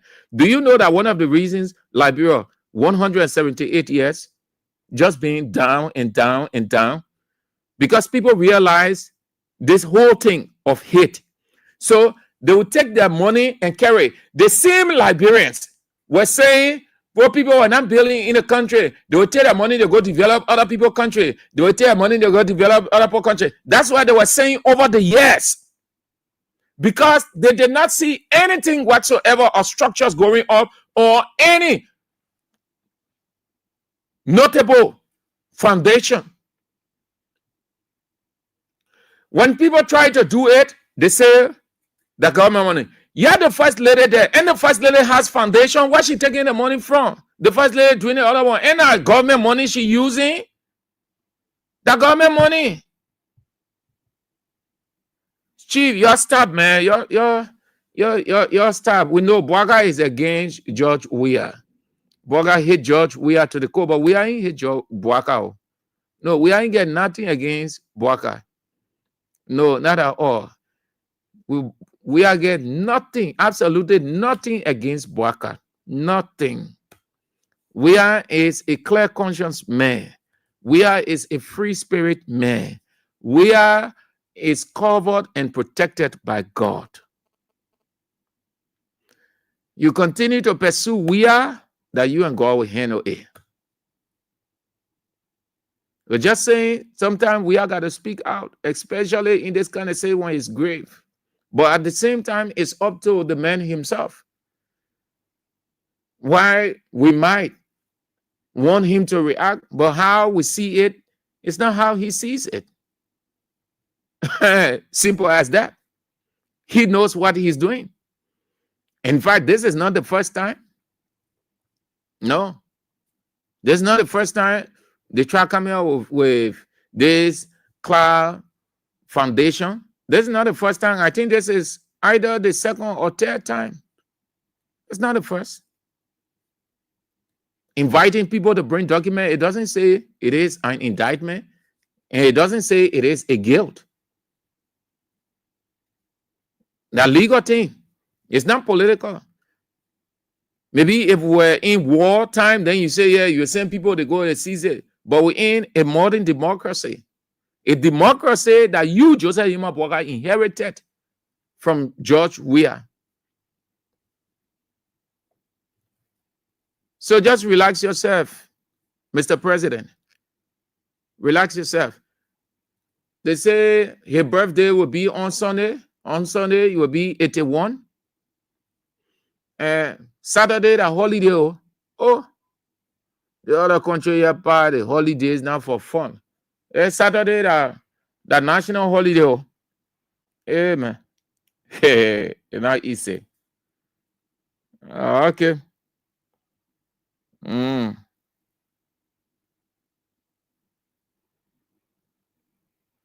Okay. So that's it then. That's it. Going after one group of people.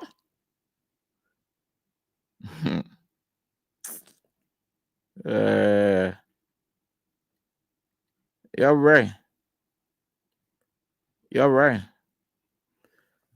Now, what happened when you are peaceful? Exactly. That man was sick. Not all the people around him today, they're making BMO, House of Representatives, Senate, and other places, the executive. They ever had time for him, and he was struggling. When he was falling off every now and then, they were going to him, and they were on the normal business. Yeah. Where should have left that man, let him die and be finished. Listen, some deaths, God can regret it. God can regret some deaths. Honestly, God can regret some deaths. He can. God can regret the death that somebody do good for you. They save your life, then you go against that person. Well, hey, we are a Christian code. So that why the man treating you like this now? You chapter plane saying to get well, come. And you see it? You George Weah, you were preparing your own devil.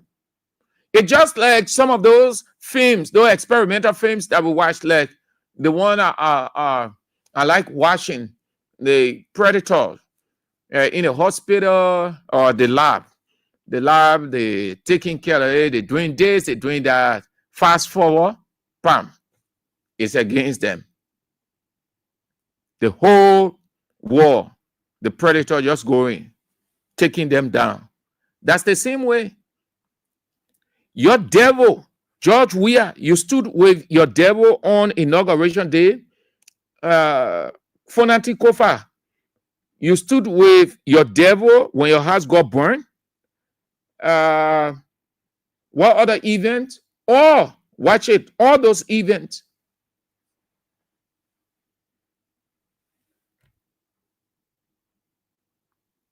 There are certain things you don't just let it go. Or let it go. That man, he in a situation, whether vice president, former vice president, that's not your responsibility, George Weah. It was not your responsibility. So you see it now. I bet you, George Weah, if you sat before God, God will tell you, Mr. Weah, you should not have done what you did. Please accept what he is doing to you. You, George Weah, if you sit in front of God, that's the first thing he will put before you. Say you created, you prepare your own predator. So live with it. You know why God allow situation, people to go through situations? And they say, oh, but why God not intervening? Oh, why? Yeah. It's because they had what they should have done, they did not do. So they're feeling the pains. Now he can go there. He can go there. The man in that kind of condition, you should have left him. So you see what the man doing to you.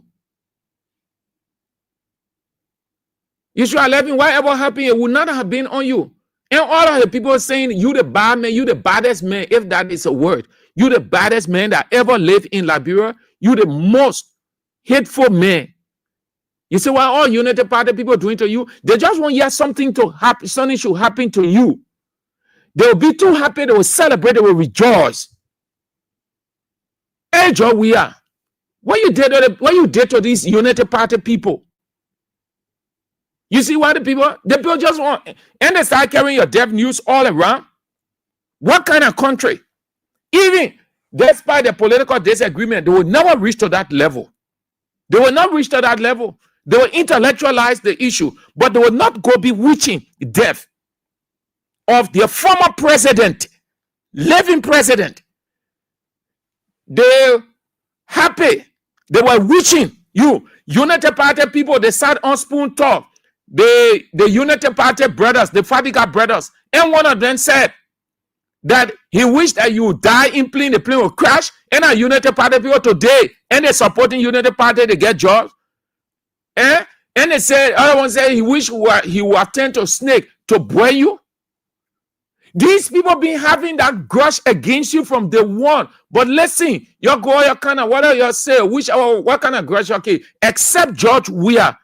Except George Weah has something against you, that the only way you will succeed. But as long as George Weah has clear heart against for you, George Weah have nothing against you. There is nothing your plan that you will ever succeed. God in heaven himself will struck you one by one. You will see God's judgment. Except George Weah get grudge for you, that the only way, whatever your plan, it will work, because that's how it goes. But when, as far as George Weah is concerned, his heart is clear, his conscience is clear, he has nothing against you, he has nothing against this country, he does everything right for this country, he goes out of this country, talks on behalf of the country, lobby for investments to come to this country, yet they will not acknowledge it. Everything that we did for this country, the people say he did nothing. That to tell you that they have grudge against Weah, and Weah has nothing against them. Go there. Go there. They will see. Let me not eat your time, man. Let's go. Let's go to the line. One man guy.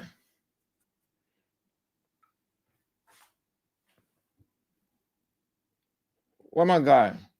Let's have a listen to this one. I mean, position you as we go gradually into 2029. This one that's voter education. The people's curse in Africa. The problem isn't the leader, it's the people. That's the truth Africa has avoided for too long. We love to shout change every election, yet our hearts remain the same. We expect new results from the same broken mindset. We remove one man and replace him with another molded from the same soil of greed, ignorance, and impatience. From Nigeria to Kenya, from Zambia to South Africa, from Ghana to Congo, the story repeats like an old drumbeat that never changes its rhythm. Africa doesn't suffer from a lack of leaders. It suffers from a lack of citizens who think. We treat politics like a football match. We wear party colors like jerseys and scream for our team to win, not for our nation to rise. We celebrate thieves because they come from our tribe. We defend failures because they share our tongue. And when the country falls apart, we act shocked, as if we didn't vote for the very hand that now chokes us. We say we want change, but we want it fast, instant like coffee. We want overnight success without discipline, without sacrifice, without time. But no real change grows overnight. It takes seasons of sweat, pain, and patience. Even the best leader cannot build in a land where citizens destroy faster than they repair. You cannot plant mangoes and expect oranges.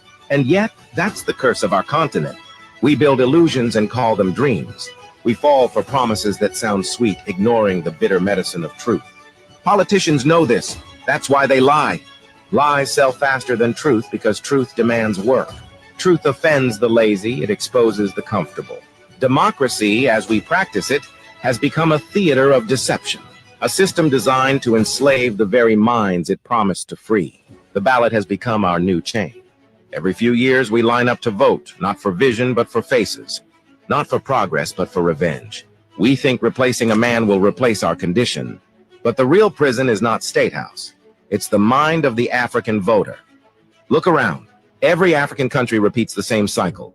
Corruption, outrage, elections, hope, disappointment, then silence. We blame presidents for potholes, but refuse to pick up trash outside our homes.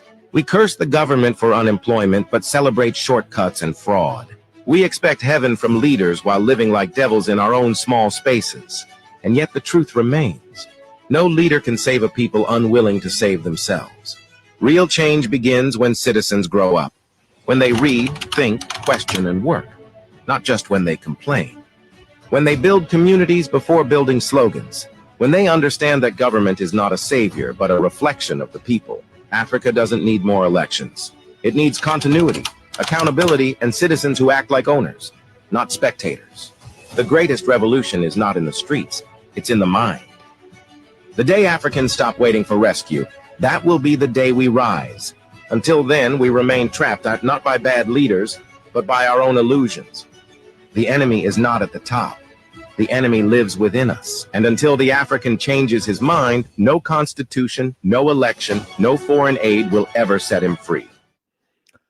0772 23 99 33 0886 30 4497 0777 9803 75 0886 30 44. Hello. Hello, Mr. Andrew. Good afternoon. God bless you. Then what I'm supposed to say now, say, oh, but if once you pray before you call it, pray for me tomorrow. Let me require. I'll be using it for my campaign. Thank you. All right. Let's go out of Liberia. Hello. I'll be using it for my campaign. Thank you. Brother Andrew. Let's go out of Liberia. Hello? Yeah, you are on the air. You are on the air. Let's hear you. Okay, this is Simone Nime and I call from Minnesota. Good afternoon. Good afternoon, Iman. Okay, you know the thing Joseph Boaga and his government is on is that Joseph Boaga lack of wisdom. And I don't think everybody around have wisdom, because in the first place, as a president, one thing you need to realize is that he leading the people. It was the people that elected him. And then you should be sensitive, a leader should be sensitive to observe. Now, what happening is that he now observing that the children in that school that the first lady is taking care of, he failed to realize that the poor people children in that school, and he claimed to be a rescue. It's not every war you can fight. And it's not every right God can allow you to fight for.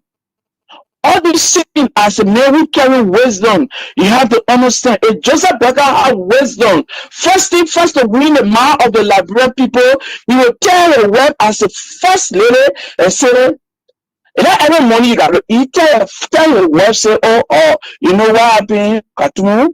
I want to give you small money so you can carry to that institution. They pay the former first lady, so you can go donate there to win the heart of the Liberian people. That how people with wisdom can behave. But because they lack of wisdom and they're trying to create problem for us, but the sedition will not take it. Take it from me. That the last era of Joseph Boaga and the ignorant government are going to Liberia for them. Let it just try it. Let it just try it. They will see what it will end up to. Thank you, and thank you for the Liberian people. Okay. Have a nice day. Hello. Hello, Randy. Yes. Brother, all they say is all those who stole the fucking money from the country will be arrested and prosecuted. You against the prosecution of the law? Forget it. We'll deal with them. Bye. All right. Thank you. Hello. Yes. Yeah, this is Ethnocar. Let me acknowledge the effort of the press union, and that was welcoming because we expected him to do so, you know. And you know, the apology of Richie Cole, that's true. He didn't apologize. He put in form out of himself. You know, you cannot make that kind of statement. Very, very angry, talking. There's somebody tell us, say, the person was joking. That is not joking. Hey, you're joking, but I just say, hey, gentlemen, we hear you, we're talking about small thing, we ready, you, fine. Then the guy will laugh about it and just stay away. But the way he spoke, he was very angry. This is what they have been discussing in their corner. So this is why he came up. You know, the first child will always come up. The people will go sit in the bar and discuss. The first one will be the first to come out and break the news. So Richard could just break the news about the press, especially quote-unquote opposition journalists. We pray that you guys will be careful and God will do the rest. When it comes to Klaho, you know, I love the response. You know, the foundation have responded. Okay? And they are the ones that are always breaking the law. But for us, what they requested for, the foundation is saying that they are going to present it. And they are prepared to defend and protect the integrity of the former first lady of the Republic of Liberia. This is not a Jamaican. This is not just a Jamaican. No. This is somebody that lives in the U.S. and got property in the U.S. This is somebody that some is playing football that her son can go and shake the hand of Donald Trump. So this is not one of your Liberian people that you can run beyond and try to store or character. So that release that came from the foundation, that one of the things that the point of Chicago international contact, Chicago international integrity. All right, Chief. So they cannot sit and allow this lazy government to ruin the character of the first lady. So we are prepared to resist and to resist them to the fullest. Thank you. Hello, let's go out of Liberia. Joseph Colley. Hello? Hello? Yeah, good afternoon or good morning, whatever time it is, Brother Andrews. Thanks a lot for the presentation, brother. Hey, this is Joseph Colley calling from New York. My brother, what goes around comes around. No worry. What all those people doing, no worry, brother. Blessed is the peacemaker. That what we know in the Bible, in the scripture. There is nowhere in the Bible it says blessed is the wicked. So, brother, let it bring it on. We know this man, God have blessed him. He's a peacemaker for this nation. What they were really doing, during the time they were having gun and killing people, the Richiko and that of Bokai then were running after the Liberians, killing them in breaches. George Weah were after seeking peace for the nation. He was sacrificing his own funds to bring joy to the Liberian people, spending on the Lone Star thing, hosting Lone Star thing, doing everything for the Liberian people to give them joy. No worry, brother, you bring it on. We are here. When you heard about gravel is, brother, let it come on. Let the Liberian people get the news. The time will come, man. We're not a worry, man. We don't need to apologize to anybody. We're not begging anybody. Just bring it on. We will have it on, brother. We don't need to talk too much. We were there. We saw them. And just like some of us, we took our time not to harm our people during the war. We still lived among them. We saw what they were doing. But that was not our role to take gun and start killing our own people. We endured the suffering. We ruled our own ground. 1990. We made fun. We did everything that we could to avoid their situation. But since they are now, trying to resolve it, they're trying to bring it the other way. The woman is over there trying to educate your Liberian people, your children, for the brighter future tomorrow. You're not doing anything. Your wife cannot contribute anything to this nation that the person you want to go after to destroy the nation. But brother, no worry, man. God will fight the battle. That's what he said. God will fight. Okay. God bless you, brother. Amen. God bless you too. That's good. All right, let's go. Hello. Yeah, good afternoon, Mr. Sam Andrew. Yeah.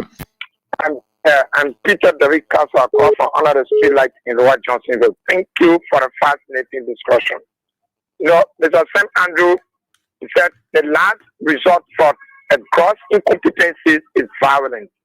That is the attribute of Joseph Imam Boakai. And that these guys, they are grossly inept and very much incompetent.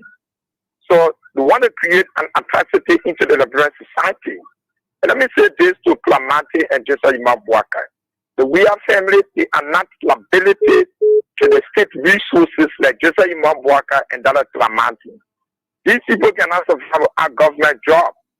Weah family are professional people, very innovative and educated. They use their education and their innovation and that of their international connection to construct a modern school for the kids in Liberia. So if anybody would just sit down, they feel that they can use their political power to have that at their disposal, it's not going to work here. That building is well protected. We are fully prepared to protect it. Even if I were the manager, I could not submit no document to Joseph Imam Boakai and these guys are grossly incompetent that's sitting to that Supreme Court there. What am I going to do there? Hello. Hello. Hello. Good afternoon, Sir Manju. Good afternoon. Yeah, I'm Tina Keita. I'm calling from the street. Sam Andrew, everything you have said is more than what you should have said. But we're watching the United Party folks. If they just say that only the CDC government, the officials, they will come after, it will not serve them right. And we'll keep saying this thing here. We are not relying on them. That's what I want us citizens to be conscious-minded people. Today, tomorrow, Joseph Baka will leave power. And they say when Joseph Baka move from power, now Jeremiah Kun will be there. When Jeremiah Kun finish, they will go for another person who will serve for 24 years. Let's watch the show and see. But the way you will treat your family at home, that will bring outside. Even you, the president, you are not able to take care of your home. You are not able to take care of your family. Your woman was selling color and toner. People who can go there to install AC. Your AC was down for so many years. That Costa, the one that had to go there. I got concrete evidence on that. You understand? Costa, the one that paid for them to go service that AC for him to be living on an AC. All right. Then today, we're looking at them. They're coming after sedition, especially our former first lady, that peaceful woman. Look, let me tell you something. If they have never seen anything in their country yet, but let them just start dragging and Claudia. Okay. Thank you. When they start dragging and Claudia. Thank you. Let's bring your sister on. Hello.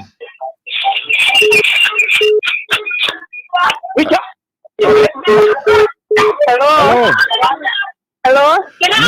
Move from the voices. The voices overshadowing yours. You can be in the loud voices and then you call. You will not understand yourself. Okay, I away. Hello. Yes. Yes, this is Peter. You calling for Nico Street? If you ask me the topic on the discussion, my dear, we regretted what we voted for Imaeda. All these years, we regret Nico Street as a whole. We regret everything because nothing, absolutely nothing, since we took power. We hardly see him since we took power, and nothing has been done. Nothing, absolutely nothing. The man do anything in your district? Nothing. He has not done anything. I living right behind the radio station, Joy FM. Absolutely nothing he has done for this district. So myself, I really want to know. I want to ask whether they get district form. Whether they get district form that the representative can use to develop the district. But you ain't asking. You're the district people. You ain't asking why you're not doing anything since you elected him. We asking you. We haven't seen him, my dear. We haven't seen him. We can't see him. All right. Okay. Yeah. All right. Thank you. Hello. Yeah, great. Thank you. Sadly, you see, this is Nima speaking. The motorcycle record for Morris Farm. This puppet came to power to govern this country. But you're not serious to govern this country. If you can't govern well, why you can't forget about John Ware's wife? John Ware was like John Ware happy. It's a bugger. And I want to Jeremiah Kun. Jeremiah Kun, we are the names. I speak on behalf of Nima Solidarity. Please, someone will vote for you, and you know because of you. But the fact is that not only they go to a job alone and govern this country, because it's not you when you pay a farm on us, nobody other than you. But you forget to know that what goes along must come around. Please, this country belongs to every one of us. Not to live in peace. Someone has been a war in this country. Some of people have money and power in this part of the country. But we live in this country, we experience the war in this country. The war you have to in this country. So go so you people will know your part, will know your father, will know where you will be. See if there's anything tomorrow, my brother, we will run after you people. May God bless the state, may God bless your wife, may God bless everything. Thank you. Thank you too. Have a nice day. Hello. Good afternoon. Yeah. This is David King, and I do join you for my resident. He said, Mr. Andrew, this would be the biggest political mistake that will be made by this government. To target Claude Maria and that of our dynamic president, George Weah. Look, if Joe Walker want to leave, not to lead, we can help him to give him our S2. We can do that. And the only way we can help him do that, if he go after George Weah or Claude Maria, then we can help him. We can even accept him to leave because like he don't know the way out. Okay, Chief. So we can do that for him. All right. You stay there. All right. And not first lady. Okay. Because all we see Katubu doing here, you see face beat. The last time I checked the argument party. All right, Chief. Thank you. Too many. All the lines are ringing, so you don't want to hang on too long. So we give people all the lines. The 5 telephones in the studio, all of them ringing. So you don't want to deliver a long speech. Hello. Hello, Mr. Andrew. Yeah. I'm Andrew Mimi calling from Grand Jira County, Sano Ru. You know, but Andrew, we are disappointed in the president, number one. But we plead whether our president, Excellency George Weah, is listening to this station. I want to advise him. Enough is enough. That too much is silent. You will not care to go. Nobody will put you and take you back through the wall. Enough is enough. Peace, peace, peace, peace. Peace, they're not everything to peace. So that sometimes you can react to that peace. So let him try to come back. That too much leniency, let him leave it. We play with him. Because he sent the man for a grave. The man should not use that collar to cut him. Our crop will get a power. They say, as a boy child, if you're afraid to your talk, it will not lead you to do different things. Let you try to speak us more. You should not allow us to be greedy in our hearts. Thank you so much. Thank you too. Have a nice day. Now, so let's go to the winning line. All of the phones are ringing. Oh, so you don't want to stay long on the line. All the phones. All the phones. Hello. No, my man, that women line, yeah, that I missed line. That women line. That women line. Sorry, Chief. Let's take this one out of Liberia. Hello. Hello. Hello. Yeah. Mr. Andrew. Yeah. How are you doing, Professor? I'm doing good. I'm doing good. Good morning. We're doing fine. Good morning from America, from Minnesota. I want to say happy Thanksgiving Day to us. And thanks for the topic on the discussion this morning. This is my Rebecca calling from Minnesota. Andrew, thank you so much. We listen, we follow, and we will never get tired of following because why? Liberia is all we have, and Liberia is our treasure. We, the Liberians that live exile, that God made us to travel out of the country. It's an opportunity for us to be on the side. It's not like we are better than the people. But you guys over there, you got to be peaceful. You got to live the life God wants you to live. And nobody is going to run you out of that country. And nobody is going to do anything to you people. Anyone who say there will be no Liberia, then there will be that person and his family. You understand me? President Weah, we know the kind of person he is.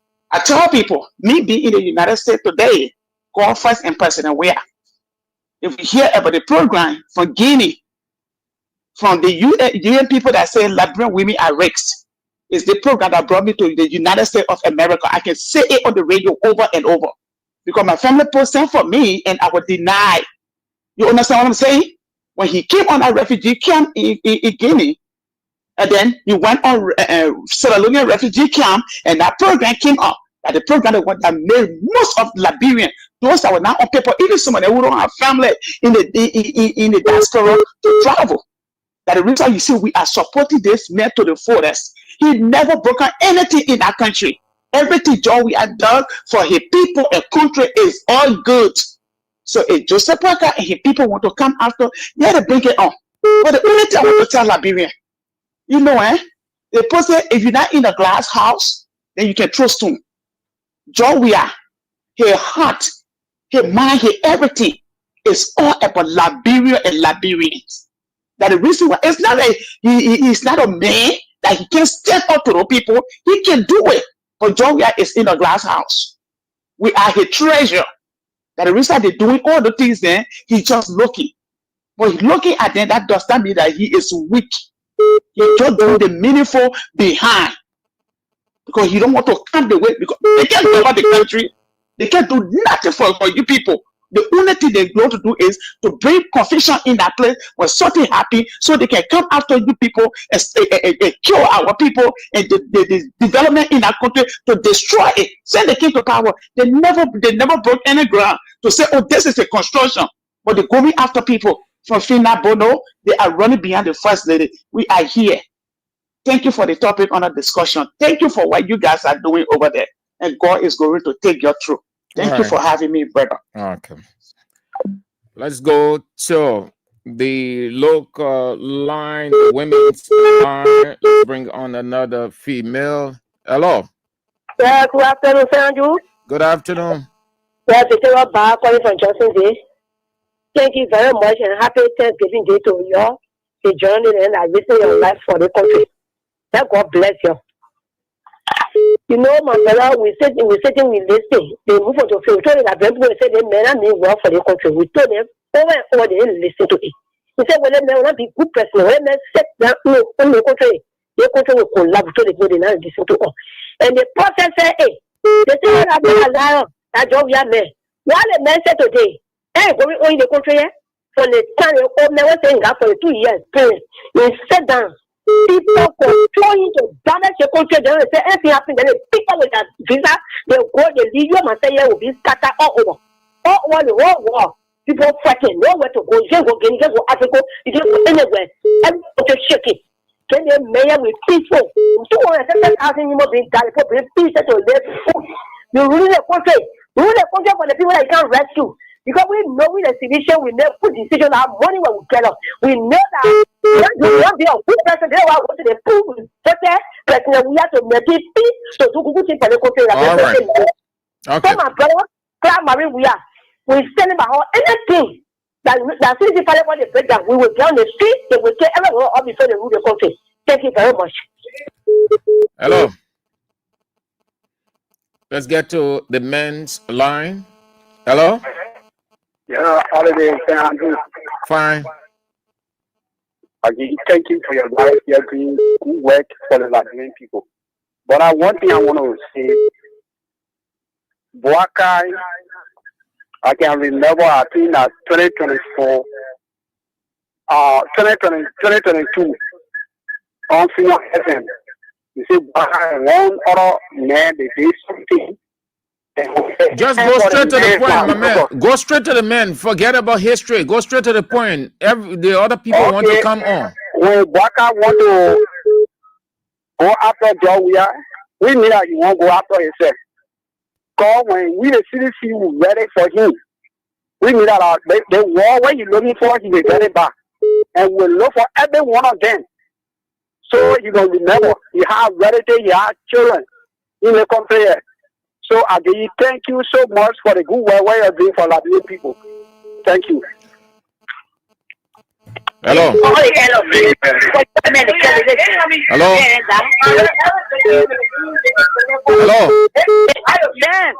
Hello. But you calling in? You're talking in the background. No, sorry, I'm doing okay, Papa. Sorry. It's my first time happening to me now. Sorry. How you doing? Yeah, fine. Okay. Let me say thanks to Julio Kananga. You know, I think he made a statement and I agree with him. And that bossy that all about called Daniel Bauer can I buy from West Point. It's a disgrace to his district. It's a way good for them. Same. The one who started it's good for them. Anybody can, they fool with the small thing in the district. They say, I know, Kevin. Today, nothing going in the district. Then you come and tell the people that what a mess in the world. You are protecting the journalists. I'm saying the person, anybody do anything here will jail you, will do anything. Then you tell it also, then they was joking. Are you kidding me? They was stupid, eh? That person was stupid. But they say to Jesus, what is the you do on it? And then they come back to apologize. What can I say to them? Yeah, they say, you come back, can't consider for mercy. Then you come back to the point and apologize in the hospital. What I said to you, it was wrong. I return that statement. I was not happy. Then he said to them, but come and say, no, you remember when I joking? The man was shouting, spinning. And they said, no, behind it. For what reason? He was saying, the president, he said, no, joking. You married bar. Let me do your question. I bring bar. 40 for the apple, make it up, abule. And for the apple, say, man, I'm good person. So then I cry. Get all abule, they put the money, pay the money in that school. And I'm free school, they put pay money there. And I'm free. And I'm free there. So it's good for them. For the same thing for the time. All right, my CC. Hello. The 0304497. You went off. Let's try again. Hello. Yeah. Good morning, Samju. Yes. This is Joseph B.R.A. Abdul joining from my comfort zone, Sawutan Swamaga District, Party Coordinator, CDC chapter. I want to say thank you all so much for the topic on the discussion, Samju, this afternoon. The issue of we said it, the court now need to come and count this front of the Liberian people. He meant it. It is a joke and it's a provocation to the journalists and people of Liberia. You don't need to use a representative. That representative is just like out of district, they just suffering. You don't need to use your PRO to go officially. The regional court need to come over a public media or have a press conference and to apologize to the journalists of the Republic of Liberia. You can't be threatening their lives. You cannot be threatening like they can't say, or you can't say representative go say, the man was just joking. It is a joke, it's a threat. You have armed men some with you. You are the 10-minute comment. Just in case anything go for happen to the person, you are there to steer the affair of the country and the country that go to the elections. Then why it is that you threaten journalists? My second issue has to do with the issue of Cloud We Have Foundation. Mr. Andrew, the issue of this country, we know, the people are targeting the president from a personal joy we are. This man, it is a blessing child, it is a miracle child.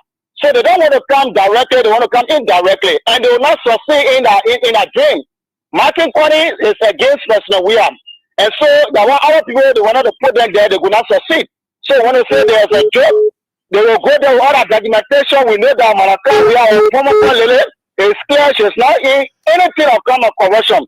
So I want to say thank you all so much for putting me the time. Hello. Good afternoon. This is the voice of Peter Side, the Common Board Chairman. This time I join you from Johnsonville. Oh, Mr. Andrew, the thing is very clear. Even if the opposition or former President Weah will be taking his train down the road, he will say success reality. These are a group of people who came with no peace agenda. These people don't want peace. Sorry for those who were here some kind of way. But it's like maybe you are like a sheep that is being dragged to the slaughterhouse. You cannot be a sheep. You gotta be a lion with a lion heart. These people will drag Mr. Weah into whatsoever. They hate him. No matter what he does, they hate him. So the better he stand now and people stand for him will be better than for him to wait later, which will be very late. When all of us will stand by him, when these people finish collecting us from Ryan one by one, they finish doing something to us, no one will be there to stand for him. Martin Luther King stood up. Even South African, the father of peace of Africa, Nelson Mandela, there was resistance movement. If you look at the ANC had a resistance movement and they had the other movement. All right, Chief. The way things are going now, Mr. Andrew, it's about time to stand. If you don't stand now, sorrow, peace, you got to force peace on time. You got to force peace on time. It's about time to force peace. All right, thank you, Chief. Let's take the last call. Sorry, all the lines ringing, going around, giving everybody the opportunity, taking one by one. 2 men's lines, 1 women, or the women's line 1. So let's take the last one, then we'll read some of the comments, and then we're out. Hello? Yeah, Sam Andrew. Yeah. I am the one I was calling first period. Yeah, but you call first. Now you made your position. No, I am my position. Yeah, okay, do it quick. Now do it in seconds because we're already out of time. I want to send the copy to sedition. Oh, cool. Well, yeah, you blocking the other woman, man. Let's bring her on, yeah. You ready to say it?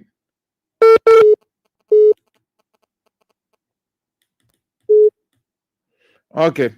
So that's it. That's all the time we've got. Let me read some of the comments and then we can go.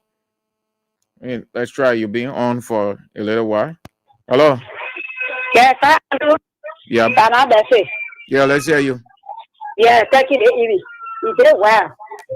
That's all better. I look Daniel guy. Daniel, no go to that chapter to 20 hours to 11. And you come by your say, I'm joking. The record cool number. The 20 people are there. Taking somebody off here again at my post. Eh? You say you're educated. There's somebody somebody mentioned I do. I want come baby. You want to grow yourself? You say you're educated. That's why you're educated. Get food a day. Somebody started out mentioned I do. But I'm telling you, okay, well, you see the money. You're okay around. You see the money. You're paying your horses. We have lots of money before he can't operate and everything. He pay money, he pay horses by full money. That you see that one that you pay brother over there. That educated fool people. Take it out. Let's read a few comments. Sorry, we didn't get to you.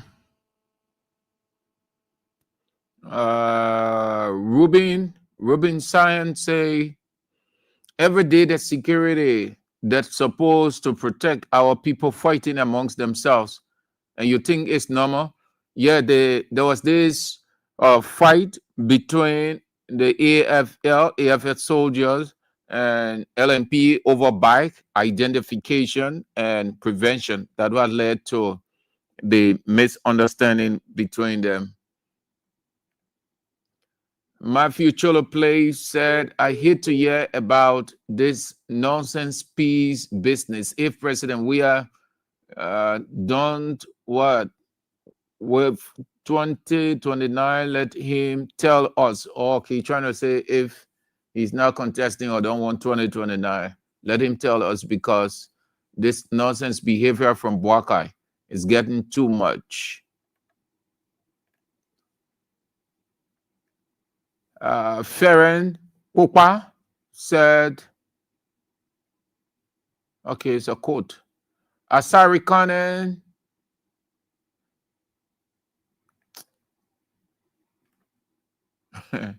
Tobasi, your comment too long.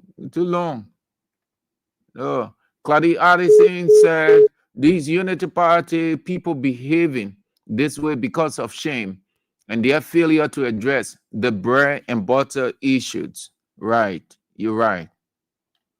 They're creating distractions for themselves. Brilila Warren's right. Why the asset recovery not going after the $10 million project in Lofa County? That's the $10 million question.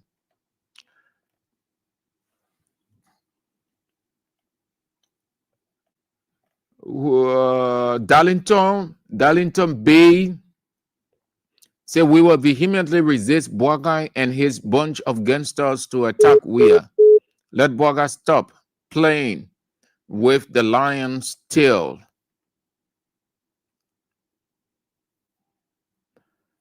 Stephen Rogers said, I just from Foya and I saw the 10 million Martian for Boakai. Hype Dawson said, this is the time for we seditions to match up to our what? Okay, you ought to present our complaint to the U.S. government through its ambassador. Yeah. Nice one. Saturday we're already out. Okay, but let me just help you as quickly as you can. Saturday you want to be very brief because you're going off to. Yes, that's good. Good. Savor one. All right. So that's it. That's what it is in Liberia. The government playing it from the one. Every Unity Party official knows about it. It's something that they want to turn over to the current First Lady. One of the newspapers carry it today, a credible newspaper that close within the executive mansion confirmed to it that they want to hijack it. They want to hijack it for Katumo Boakai, the president's wife, to be her project. That place has a global implication. You'll take time. That's not how you go about doing it. But too many things the first lady can do. And how they call the vice president wife. That one is the second lady. There's no second lady in any political structure. She's just the vice president wife. No first lady, second lady. The vice president wife, when she went to VOA and broke ground for a construction of New 72nd home, the president wife can do the same thing. They have space all over. Yeah. Let it be. Oh, this one was constructed by the former first lady of the Republic of Liberia. This one was constructed by the current first lady of Liberia. This one was constructed by the vice president wife. When people come to the country, they're seeing these things. They get so excited. Yes, they see. But hearing in their respective countries that Joseph Boakai going after George Weah's wife to take what she constructed for the people of Liberia. And how disgraceful and shameful it will be. This thing is not about assets. They're only using the asset recovery. That whole thing that you got to look at it. What is it? What it benefits? What it benefits you when you take it? What you can say to the people? Nobody out of this country will even respect you for that. Nobody. You're taking, you're just say, oh, the government is the government, and at the end of the day, it will have a lasting effect. Just how you broke the people headquarters down, they will never ever forget it. You plunged this country into a terrible thing. The grudge will continue to rise. That God himself will have to send Angel Gabriel and say, you stop this thing in your country. Yes, the grudge. You people have increased the grudge and hate, the malice. What will it do for you? You should be, the vice president wife, she went VOA, a brother for the construction. They had the groundbreaking ceremony. That's good. Couple of months from now, we'll be referencing and attributing it to the vice president wife. We should have one on the other side. We should have these things all over the country. That's how other countries develop. Go to other countries. That's how the people develop the country. You presenting yourself like you holy, like you know governance than any other person. When you were here, vice president, you did nothing. You got nothing to show.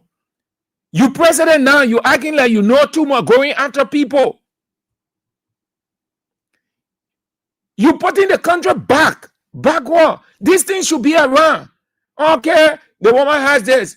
The vice president, my vice president, whoever is constructing this. Madam First Lady, let's show some funny. We can do this, we can do that. That's what people do. And people start to reference, hey, you know what I mean? You get The former first lady has that. The current vice president wife has that. Then the president wife has this one. You know what they're going to do for the country, the people, for the country, the future generation? But when you have grudge, you think that you are doing it against that person, but you also plunging the country into retrogressive development. The message is sending across now, other people say, hey, we ain't doing nothing, we ain't building nothing. No reason why people in the past, they never wanted to put anything in the ground, because that's some of the things they saw. They just leave it. That will get the country. Look at what we have today. 85% of the infrastructures or buildings in this country, they are owned by foreigners. The day the people get ready, I can see Liberians, I can see this country, Liberians, I can see foreigners running Liberia out of their own country. Because you know why? The people are putting the structures down. Go see the Fulanis, the Mandingos, the Lebanese, the Indians. Look at the structures all over, everywhere. 9, 10 out of 10 structures you see, only one pitiful for Liberian. The rest of the 9, the Fula, Mandingo, Lebanese, Indians, that the people constructing. Typical Liberian, nothing. Nothing. Look at it. Look at the structures all around. Just take a stroll around. As for those structures, they'll tell you, I want Mandingo man get it. I Fula man get it. Oh, the one I Lebanese man constructing you. That in here man. As for Liberian, they will tell you, we know. If this country is not careful, because there's a reason people prefer to construct in other countries. There's constructions that you see going on. They are foreigners. They are foreign construction, foreigners doing it. Look at Front Street. Almost all the stores, Front Street. Almost all the stores, Front Street, down Waterside, everywhere, all around, they are owned by foreigners. They are owned by foreigners. The foreigners buying the land and putting their structure. You know what that means? At the end of the day, Liberians, typical Liberians, will have no space, because the people will have already, they have legitimate claim. They will run Liberians out of their own country. When the people get ready and they shut down their stores, they're not Liberian stores. They are all foreign stores. They can shut it down. What do you see happening? Everybody just walking around looking for some kind of way to get something. Do you see Liberian stores open? Because they don't have anything. A typical Liberian puts something down, the grudge. That's why people withholding their investment in, or putting their investment in this country. They prefer to put it down in other countries. Because of this malice, the envy, grudge. You see it all around. You ain't aware of it. 80 to 85% of the structures all around this country, they are owned by foreigners. Liberians, the Tarokan Liberians will not have a say in their own country. The people will run them out of this country, because you don't get nothing. You don't get nothing. Everything, your economy in the people here. In the people here. The economy of this country is not in Liberia here. Go around the street. What you see there, everything that Lebanese Indians is stole. Go on the other side. Everywhere between the Indians, the Lebanese, the Fulanese, the Mandingos. You can see nothing from Liberians. I see you, man. Diallo already in. I see you. If God permits you back tomorrow. They say Sunday, the president's birthday, eh? They say Sunday you will be 81. Saturday a national holiday. Oh. My man Diallo Lavi. Yeah, Saturday a holiday. Eva, another long day again. What our country with plenty of holidays. So yeah, man. We see the doctor is in tonight, the teacher of the land, the only light, A.B. William, will face the issues. If God permits, we're back tomorrow. This is how we go home. Rastafari. It's a redemption day. What one must struggle me?